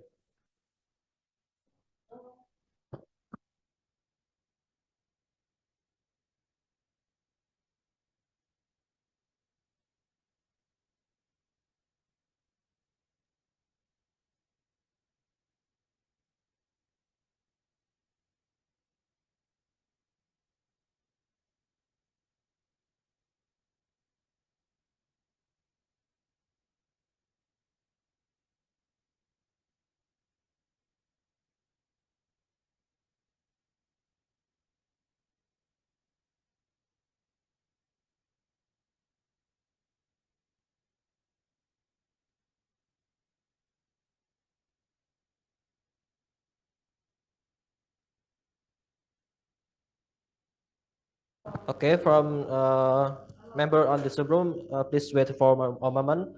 We still prepare for the Dr. Rusina Untari to present with us. Okay, so Dr. Rusina Untari is a lecturer at the Faculty of Economics and Business and the head of the Center for Women's Studies at Sukiyo Pranoto Catholic University Semarang, Indonesia. She holds a doctor in industrial management from the Bandung Institute of Technology, Indonesia. Her research interests are small and medium enterprises, entrepreneurship, culture and creative industries and industrial clusters. And then her partner, Norbertus Labu, is a doctoral student in environmental science at Sukiyo Pranoto Catholic University Semarang, Indonesia since 2019. He has been a lecturer at Sekolah Tinggi Pastoral Atma Reksa ND Flores, Indonesia. He is also active in the family pastoral activities of the Archdiocese of ND Flores, Indonesia. And then Haji Januarius Paul S. Phil MTH. He has been a secretary and full-time lecturer at Sekolah Tinggi Pertanian Flores, Bajawa Ngada, Indonesia since 2020. In addition to his teaching duties, he has been a vice director in Agricola Educationist Journal since August 2022 and became a leader at B2MW Entrepreneurship for College Students. He is also a social worker as a member of COVID and Standing Task Force in Government since 2020. He is a companion at Catholic Youth Organization since 2019 until 2020. He did his service as a priest at Santo Paulus Jerebu Parish. He has good talent in writing. There were some articles written by him such as Implementasi Prinsip-Prinsip Dasar Pendidikan Katolik Seturut Deklarasi, Gravasium Educationis di Sekolah Tinggi Pertanian Flores, Bajawa. In a book entitled Stipper FB, Kehadiran Demi SDM Pertanian Unggul dan Tobat Ekologis, rekonsiliasi terhadap dosa disfungsi dalam penggunaan pestisida di Kabupaten Ngada. So, please wait a moment for this team to prepare the presentation.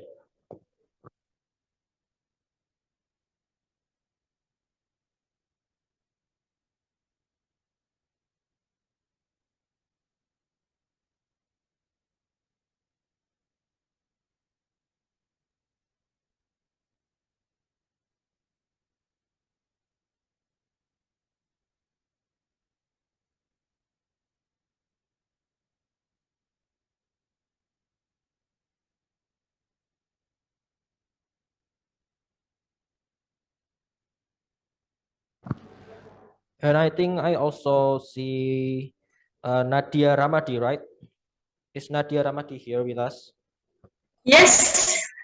Okay, thank you for coming. After Dr. Rustina Untari, you will present the impact Okay.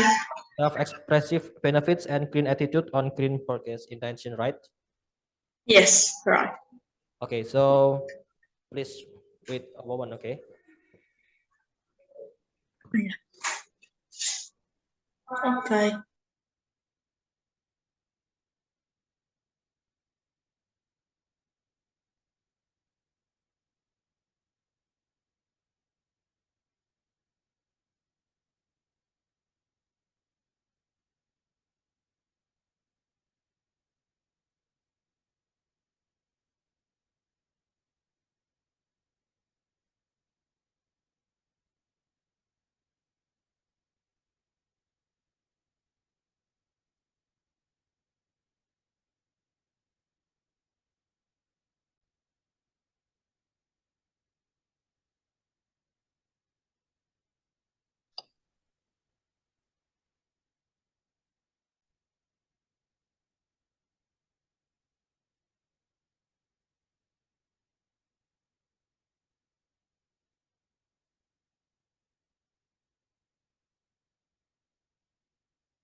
Okay, I think the video are already. So please mute yourself so we can enjoy the presentation of Dr. Rustina Untari. Please, Mr. Brother.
Okay, in a traditional village with its estimate have existed since 1200 years ago, and there are approximately 45 houses, traditional houses from 9 tribes.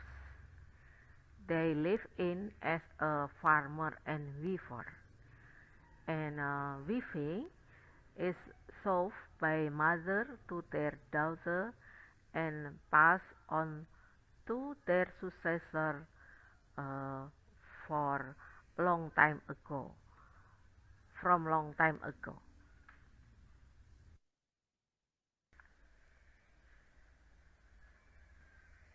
Now we will talk about pena and weaving. Um, Weaving at the pena start a long time ago. They don't know exactly when the pena people started weaving. From a long time ago, they use natural dyes.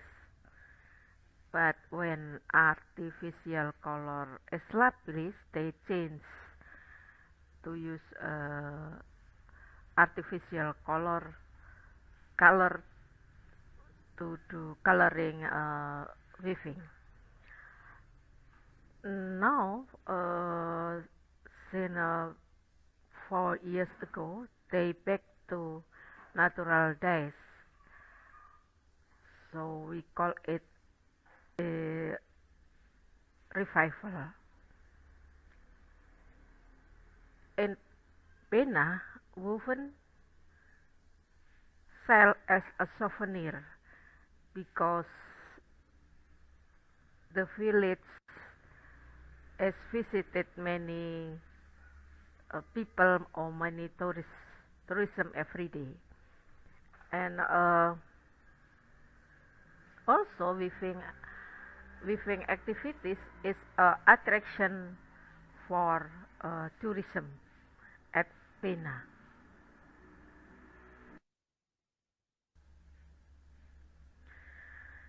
And for do our research, we based on some theories. We use weaving and natural days theories, also revival theories, and also raw material and sustainable business theories.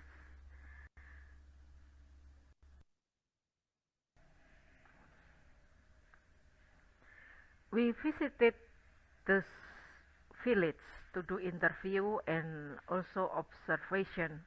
Interview for some people to who involved in weaving activity. Also, we observe weaving activities and materials, plants, leaf who live at Pena and can be used to natural dyes. And also some students from Stiper Bajawa visited this village and to get more data when we need more data to our research. Then after that we analyze that all of data to find our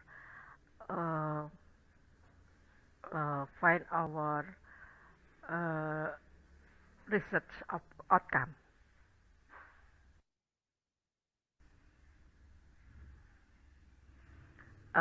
Then we found when they start of revival of natural dyes weaving in Bena. In 2012, Swiss Contact Organization came to Bena to provide training and facilitate a comparative study of natural coloring to Maumere and Sumba. After that, women weaving group start to use natural dyes again to coloring their weaving. And then in 2014, the Indonesian Ministry Industry through the Industry Office Ngada Regency provide assistance, counseling and training as well as holding a woven festival. Start from that time that natural dyes weaving is came again and we call it revival of natural dyes weaving in Pena.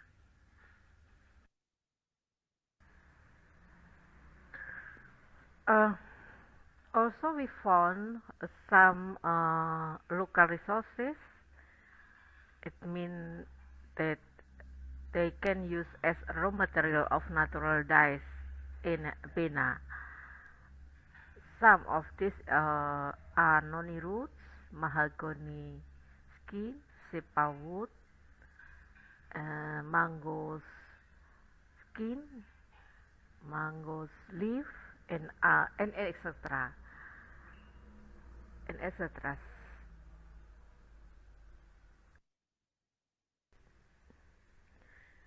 This is special leaf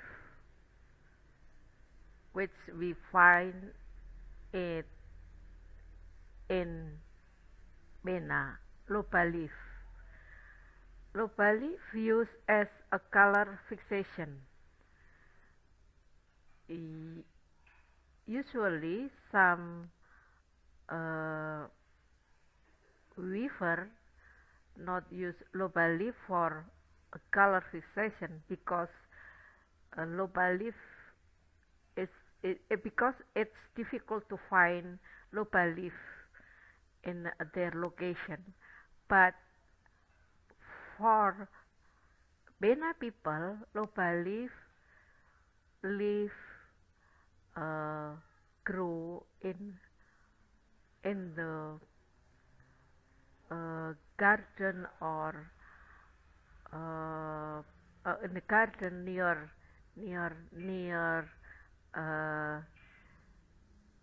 that village. So the weaver can find it easily and use it for color fixation.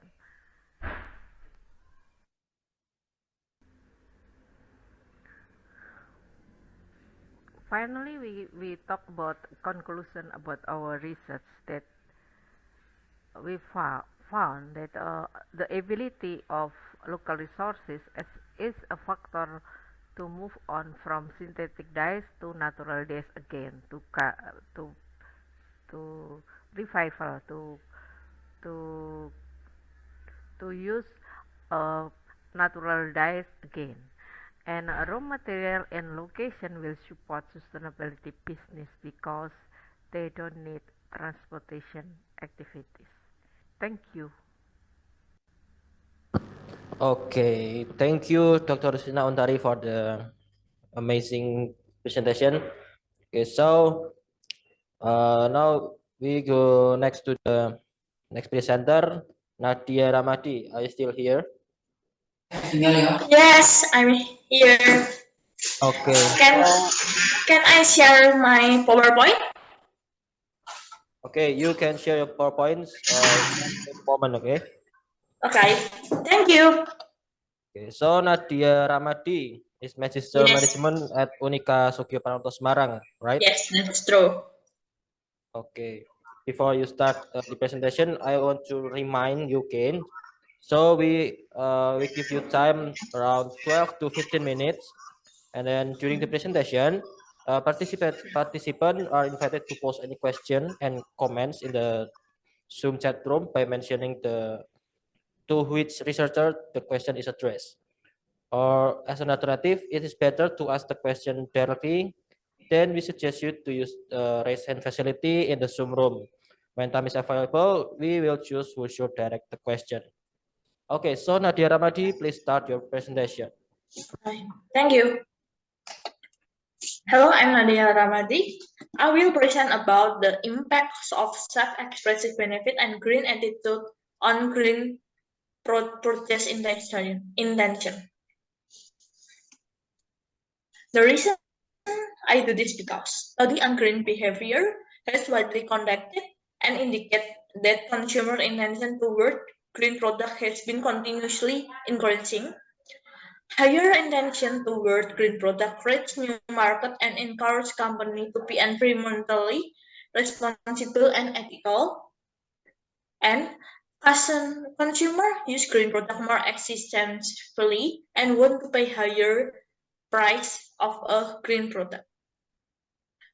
Consumer motivation for green behavior because they believe that they can reduce negative impact on the environment and health, and they can get psychological benefit resulted from the certification generated from a positive emotion with good purpose or self-expressive benefit. Consumer green behavior is because concern on the environment and such environmental concern affect the purchase of green product through intention. The study aimed to analyze the effect of self-expressive benefit and environmental concern toward intention to buy green product. This study addresses two participants. It's a business producing fashion natural dyeing batik exists to express the concern on the environment and welfare of its batik craftsmen, put ethical concern as a priority by focusing on environment and people involved in the business. So the study addresses to the effect of self-expressive benefit and environmental concern toward intention to buy natural batik dyeing typically. Literature review. First, intention to buy green product. Intention to buy is consumer wants to earn products that emerges from experience and benefit by having intention to buy product. 2. Caring for the environment. The depletion of ozone has created environment problem in the world, which can be recognized from environmental damage, natural disaster, global heating, and environmental pollution. 3. Self-expressive benefit. Consumer get functional and psychology benefit in buying green product. Psychology benefit from buying green product is called self-expressive benefit. Method of this study. Population, women who ever bought batik Putri. Number sample, 30 people or statistical sample result. Gathering data method survey using questionnaire. 5-point Likert for green attitude, self-expressive benefit, and intention to buy. Distribute using Google Form since they are spread around and we only provide number buyers. Validity and reliability test, bivariate correlation and cross-word alpha, data analysis method, descriptive analysis, and multilinear regression. According to the research, according to HR more than 25 years, and they spend buying for less than 500,000. Regarding to the respondent, the perception of concern toward the environment, self-expressive benefit, and interest in buying batik Putri. Average score is mean toward environment and then self-expressive benefit on 4.11. Consumer can express my concern and their real intention to buy green product.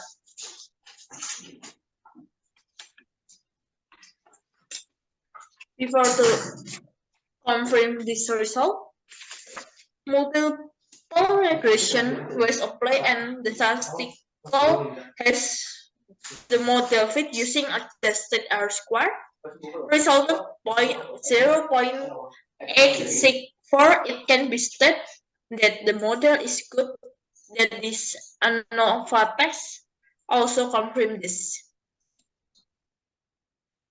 This table presents the regression analysis result. This result indicate engage significant buying intention similarly. So the hypothesis 1, green attitude also significantly affect intention to green product, and hypothesis 2, self-expressive benefit significantly influence buying intention to green product.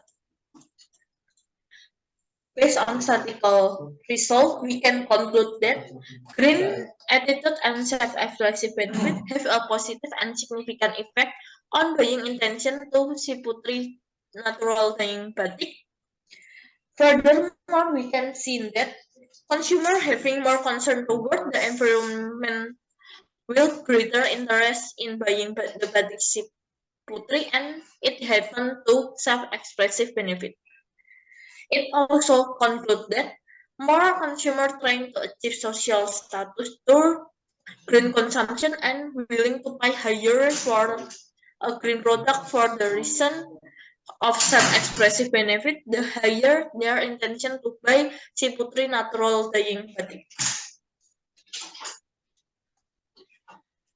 The conclusion of the study are: first, the attitude of caring for environment and self-expressive benefit have a significant effect on buying intention to Siputri natural dyeing batik. Two, the greater the perceived benefit, the greater the buying intention. So, Batik Siputri need to innovate this product and conduct the marketing communication intended to increase self-expressive benefit of customer who buy natural dyeing Batik Siputri. Two, promotional program are to increase consumer preference, raise an attitude of caring for environment, and encourage self-expressive benefit to potential customers. So we hope that our study can contribute increasing green product purchasing, and as a result, it still has limitation in terms of number of sample. So further research can use more sample. Thank you. Wow, thank you, Miss Nadia, for your very wonderful presentation. Thank Okay, you. okay, so we open the Q&A session again. So may I remind you that the Q&A session will really last for around 15 minutes. So is there any question or comment?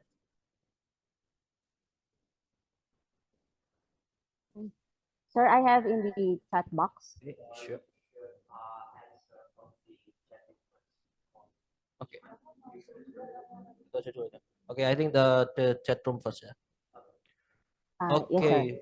The question from Al Mercurio, right? Okay. Sir. I would like to ask if there will be no environmental impact of harvesting those plants to produce natural dyes. Also, there are plants used in natural dyes which are endemic or found only in that specific area. So I think this question for Dr. Rustina.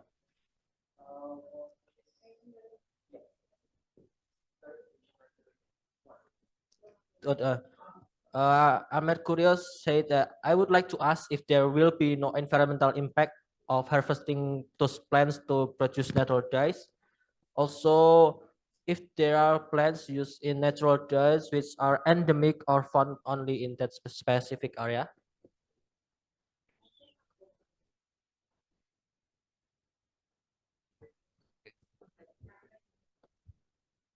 Thank you.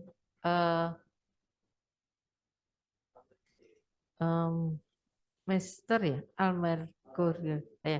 Thank you for this question. It's about if we harvest the plant for natural days, what about environment?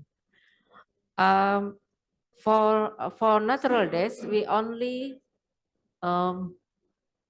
take a little parts of the plants, some kind of skin of wood, mahogany wood, and the skin, and also the roots.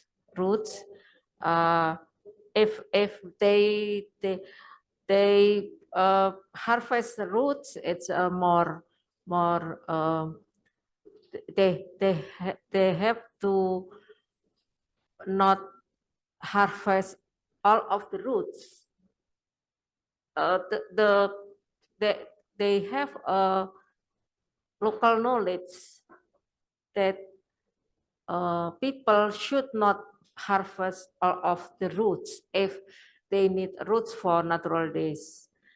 Some of plant have to replant, especially if the plant is little plants. You know, in Indonesia we call it perdu, ya. They only they only like grass, so we have to plant again. And if it a high plant, we only need a little parts of the plants. So I think it's clear that there is no disturb environment. Okay. I would like to ask, Impact. ma'am. Thank you. Yes. Ma'am, I had another question because you had presented one kind of plant. Is it only found in that area? The last one, the picture wherein you mentioned in your presentation that they could be seen in that tribe. The specific type, wherein if you have shown the leaf, is it only be found in that area or also in other places in Indonesia? The other photo that you have presented, doctor. Yes, there is a loba leaf. I present it that the loba is a special leaf, special plant live in this area, and people in Pena village can easily take this leaf for fixation coloring. Only loba leaf who which special leaf in Pena. But I also found I have information, but in Sumba also we can find loba, but it's not easy to find it. We have to go to the jungle to find a loba leaf. But in Pena, it's a really near village that plants. So I think it's we call it tanaman langka, ya. What you can rare plant. A rare plant. Yeah. Okay. Thank you, Doc. Thank you. Yeah. Okay. Is it answering your question, Ms. Mercurius? Yes, sir. Yes, sir. Thank you. Okay. Thank you. Maybe any other question or comments from this room, or maybe the Zoom room? Can I continue the question? Okay, please. Do we hear you? Okay, thank you. Yeah, for Untari, about the sustainability of the business, is it possible that the raw material locally found can give assurance that in the future, hopefully, the business is growing bigger and bigger, and the availability of the raw material itself, will it be supported? Thank you. Okay, please, Doctor. Yes. For some plant, it's no problem to as I said before that some we need only a little parts of the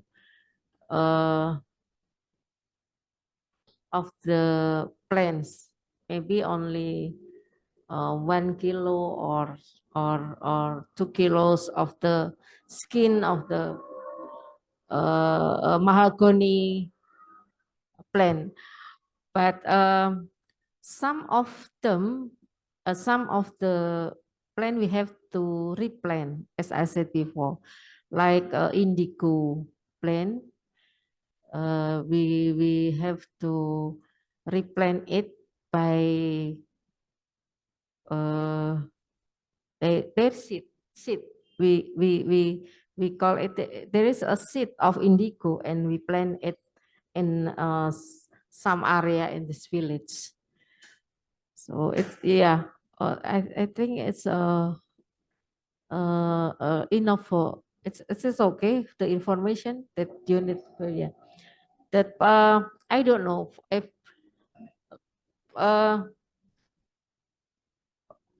it's not easy to weaver to get more big business, because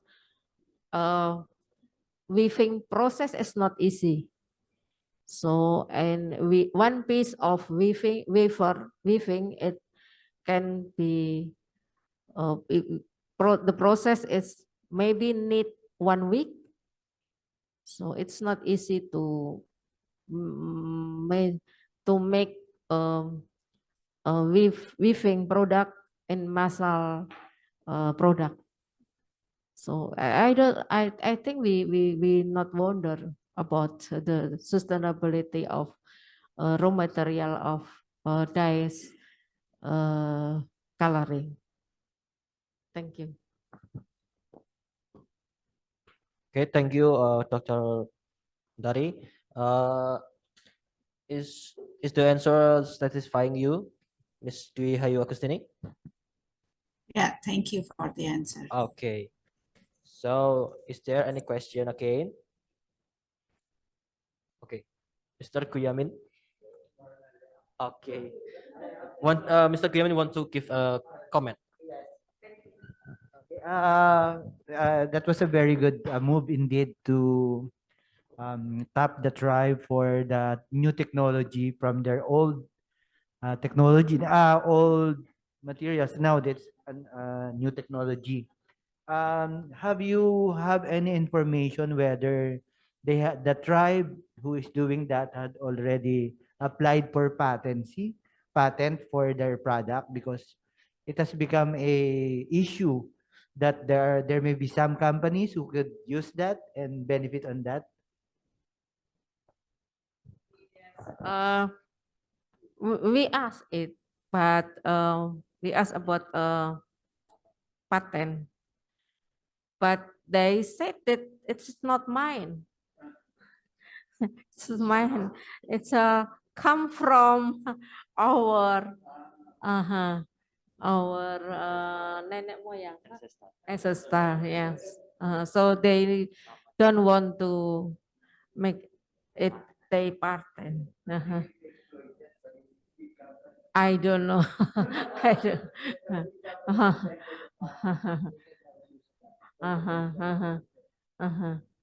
I don't know, but yes. I think maybe a policymaker can make it possible to make it a patent for from their people. Yes. Yes. And the price is for weaving with natural dyes is more expensive than artificial color, more expensive because the process need more time, not easy. But in Bena, because it's a tourism location,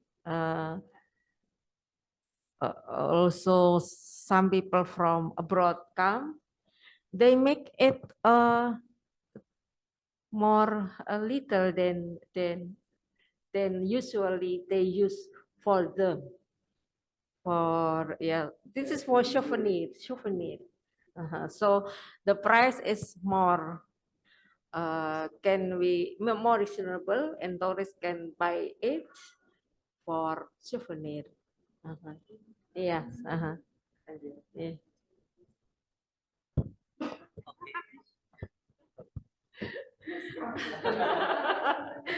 Sorry, because the topic is very interesting. So it's question for maybe a response, not really question. about the Bina Jawa woven, right?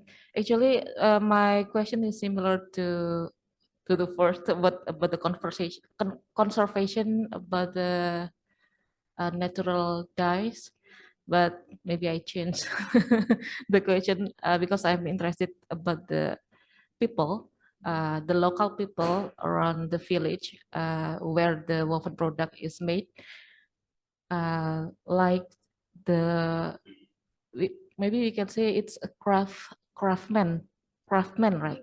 Woven craftsman. Yeah, that's craft woman. Oh, all woman. Okay, so how to sustain the product when the skill of woven, because you say that the woven is difficult and take a long time to make, and we know that the generation is always changed, like replaced by the other generation in the future.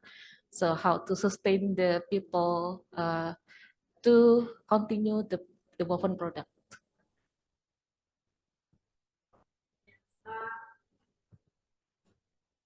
Especially in Bena, they have regeneration in adat. Oh, adat. So yes, tradition, regeneration. So every little girl have to train after they going to school. After that, they have to help their mother to do weaving, and after that, the skill of weaving will up and then will yes they have to help their mother. That's the rule of that village. Yeah, yeah. So in Bena, the culture is matriarch. So mother is a head of family. Mother, matriarch, mother, head of family. They have to stay in village, and after that they have to educate their girls to do this. Yes. So that's a culture. Yeah. Yes. Yes. 45 houses is no tidak bertambah. 45 houses is fixed from time to time. Megalithic village. We saw stone from megalithics. Never. Yeah. Yeah. Very nice. Very interesting. Thank you to Arwin. Yeah. Oh, I think Dr. Rustina Untari topic is very interesting, right? Maybe after this class, you can go and talk one by one with her and extract the knowledge. Okay, I think we have now come to the end of the session. Before we, of course, you can ask question. So I heard that Miss Nadia, your presentation about Batik Putri, Miss Nadia Ramadi, if I'm not wrong. Miss Nadia, hi, how are you? I would like to ask a question, if you may. Would you mind to open your mic? And hello, can you hear me? I cannot hear. Sorry. Yeah, Miss Nadia, can you hear my voice?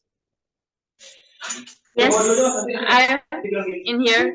Okay, thank you. Would you mind to show me your PPT on slide 11?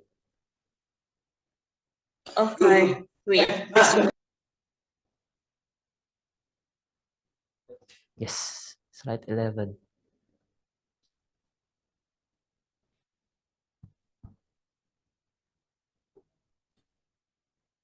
Okay, thank you. Now, I would like to focus on the last paragraph. Let's say you more consumer trying to achieve social status through green consumption and willing to pay higher for a green product for the reason of self-expressive benefits, the higher their intention to buy Putri natural dyeing batik.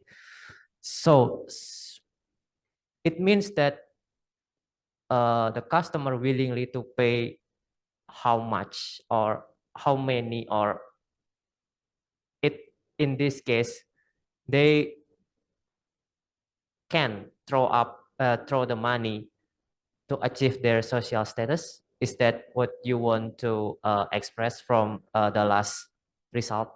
Thank you, Miss Nadia. That's all. Okay, Miss Nadia, can you answer the question? We still have more 10 minutes.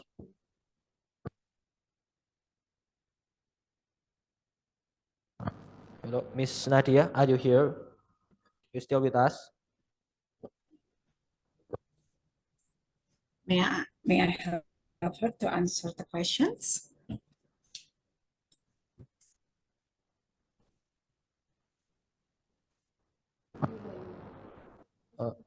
I may answer the question for Okay, her. okay, Miss Dwi Hayu. Okay. Can I, Mbak Nadia? Yeah. Yeah, it Okay, means Miss that Nadia. yeah. Okay, Miss Nadia, I think there's still one more question for you from Miss Dwi Hayu Agustini. Oh, no, I mean, I will answer for her because I'm with her. Okay, Miss Dwi Hayu Agustini, I'm going to answer the question, right? Okay, yes, you may. Okay. Would you answer or me, Mbak Nadia? Yes, Bu. Okay. Yeah, it means that for the reason self-expressive. So if someone want to express themselves by buying green product, it means that they want to show that they are concerned about the environment. And by doing this, they will have kind of status or social status that people may evaluate them as a green consumer or have concern on the environment. And also they are willing to pay higher price for having such a benefit, which is that's the reason that they will have higher intention to buy green product. That's the meaning of the statement.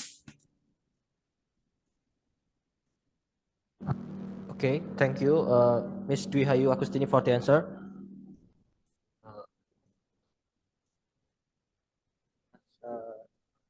Are you is Dwi Hayu Agustini answering your question? Okay, thank you for that nice elaboration, and okay, thank you for those enlightenment.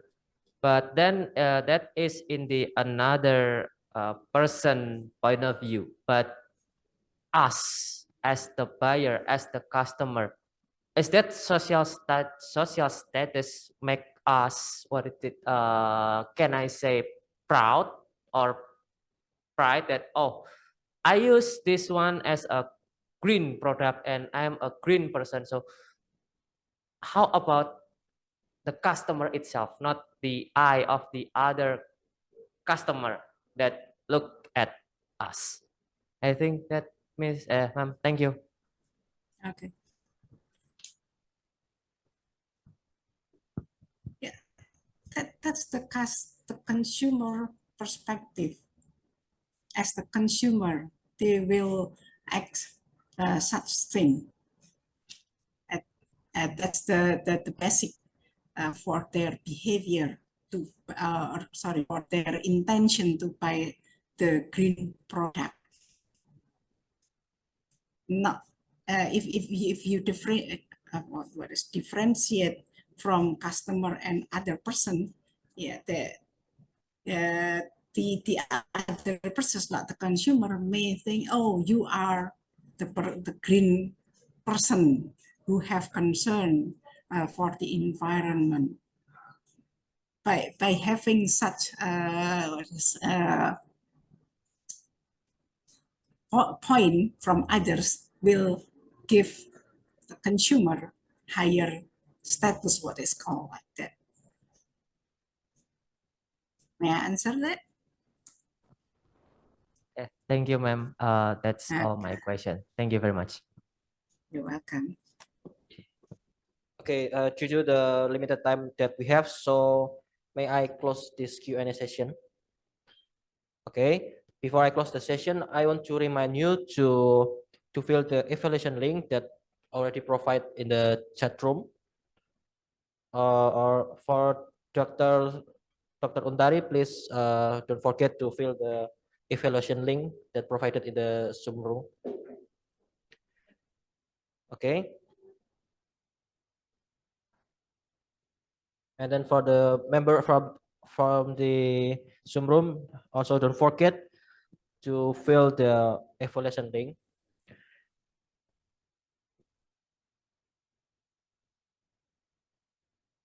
Okay, and then for Dr. Untari, your certificate is already sent through your email, so don't forget to check your email. Okay.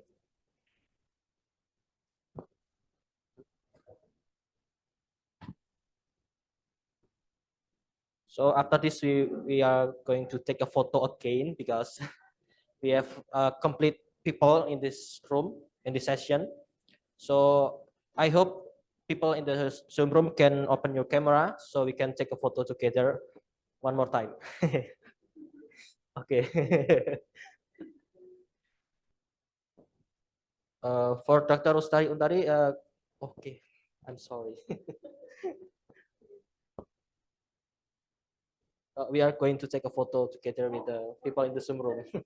Stand up. Yes, stand up or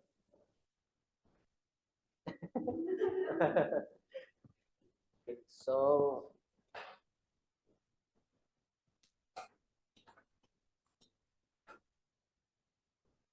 okay, Mr. Eko Supriyanto, can you open your camera, and also Andi Permana, and also Mr. Johnny Ching.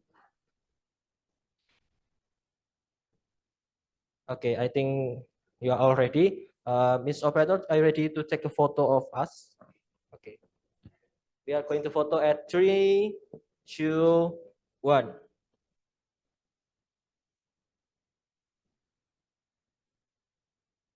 Okay, one more time. 3, 2, 1. Okay, thank you, everyone. Okay. Ladies and gentlemen, we have now come to the end of the session. We thank all of you for participating actively. We hope new insight and new collaboration have been found as one of the results of today's session. We remind you, if you have not shown your attendance, please fill in the attendance in the bit.ly form that provided in the chat room. We are sorry if there are misspelling or the pronunciation of the name of the speakers. And then after this session, you can go to the theater room, and also people in the Zoom room, you can go to the main room that we are going to follow the closing ceremony at 16:45 in the theater room. Okay. Okay, thank you once again for participating. We hope to see you again in the next interesting conference. We sincerely hope you will continue have a fruitful day. Thank you and have a nice day. Thank you all.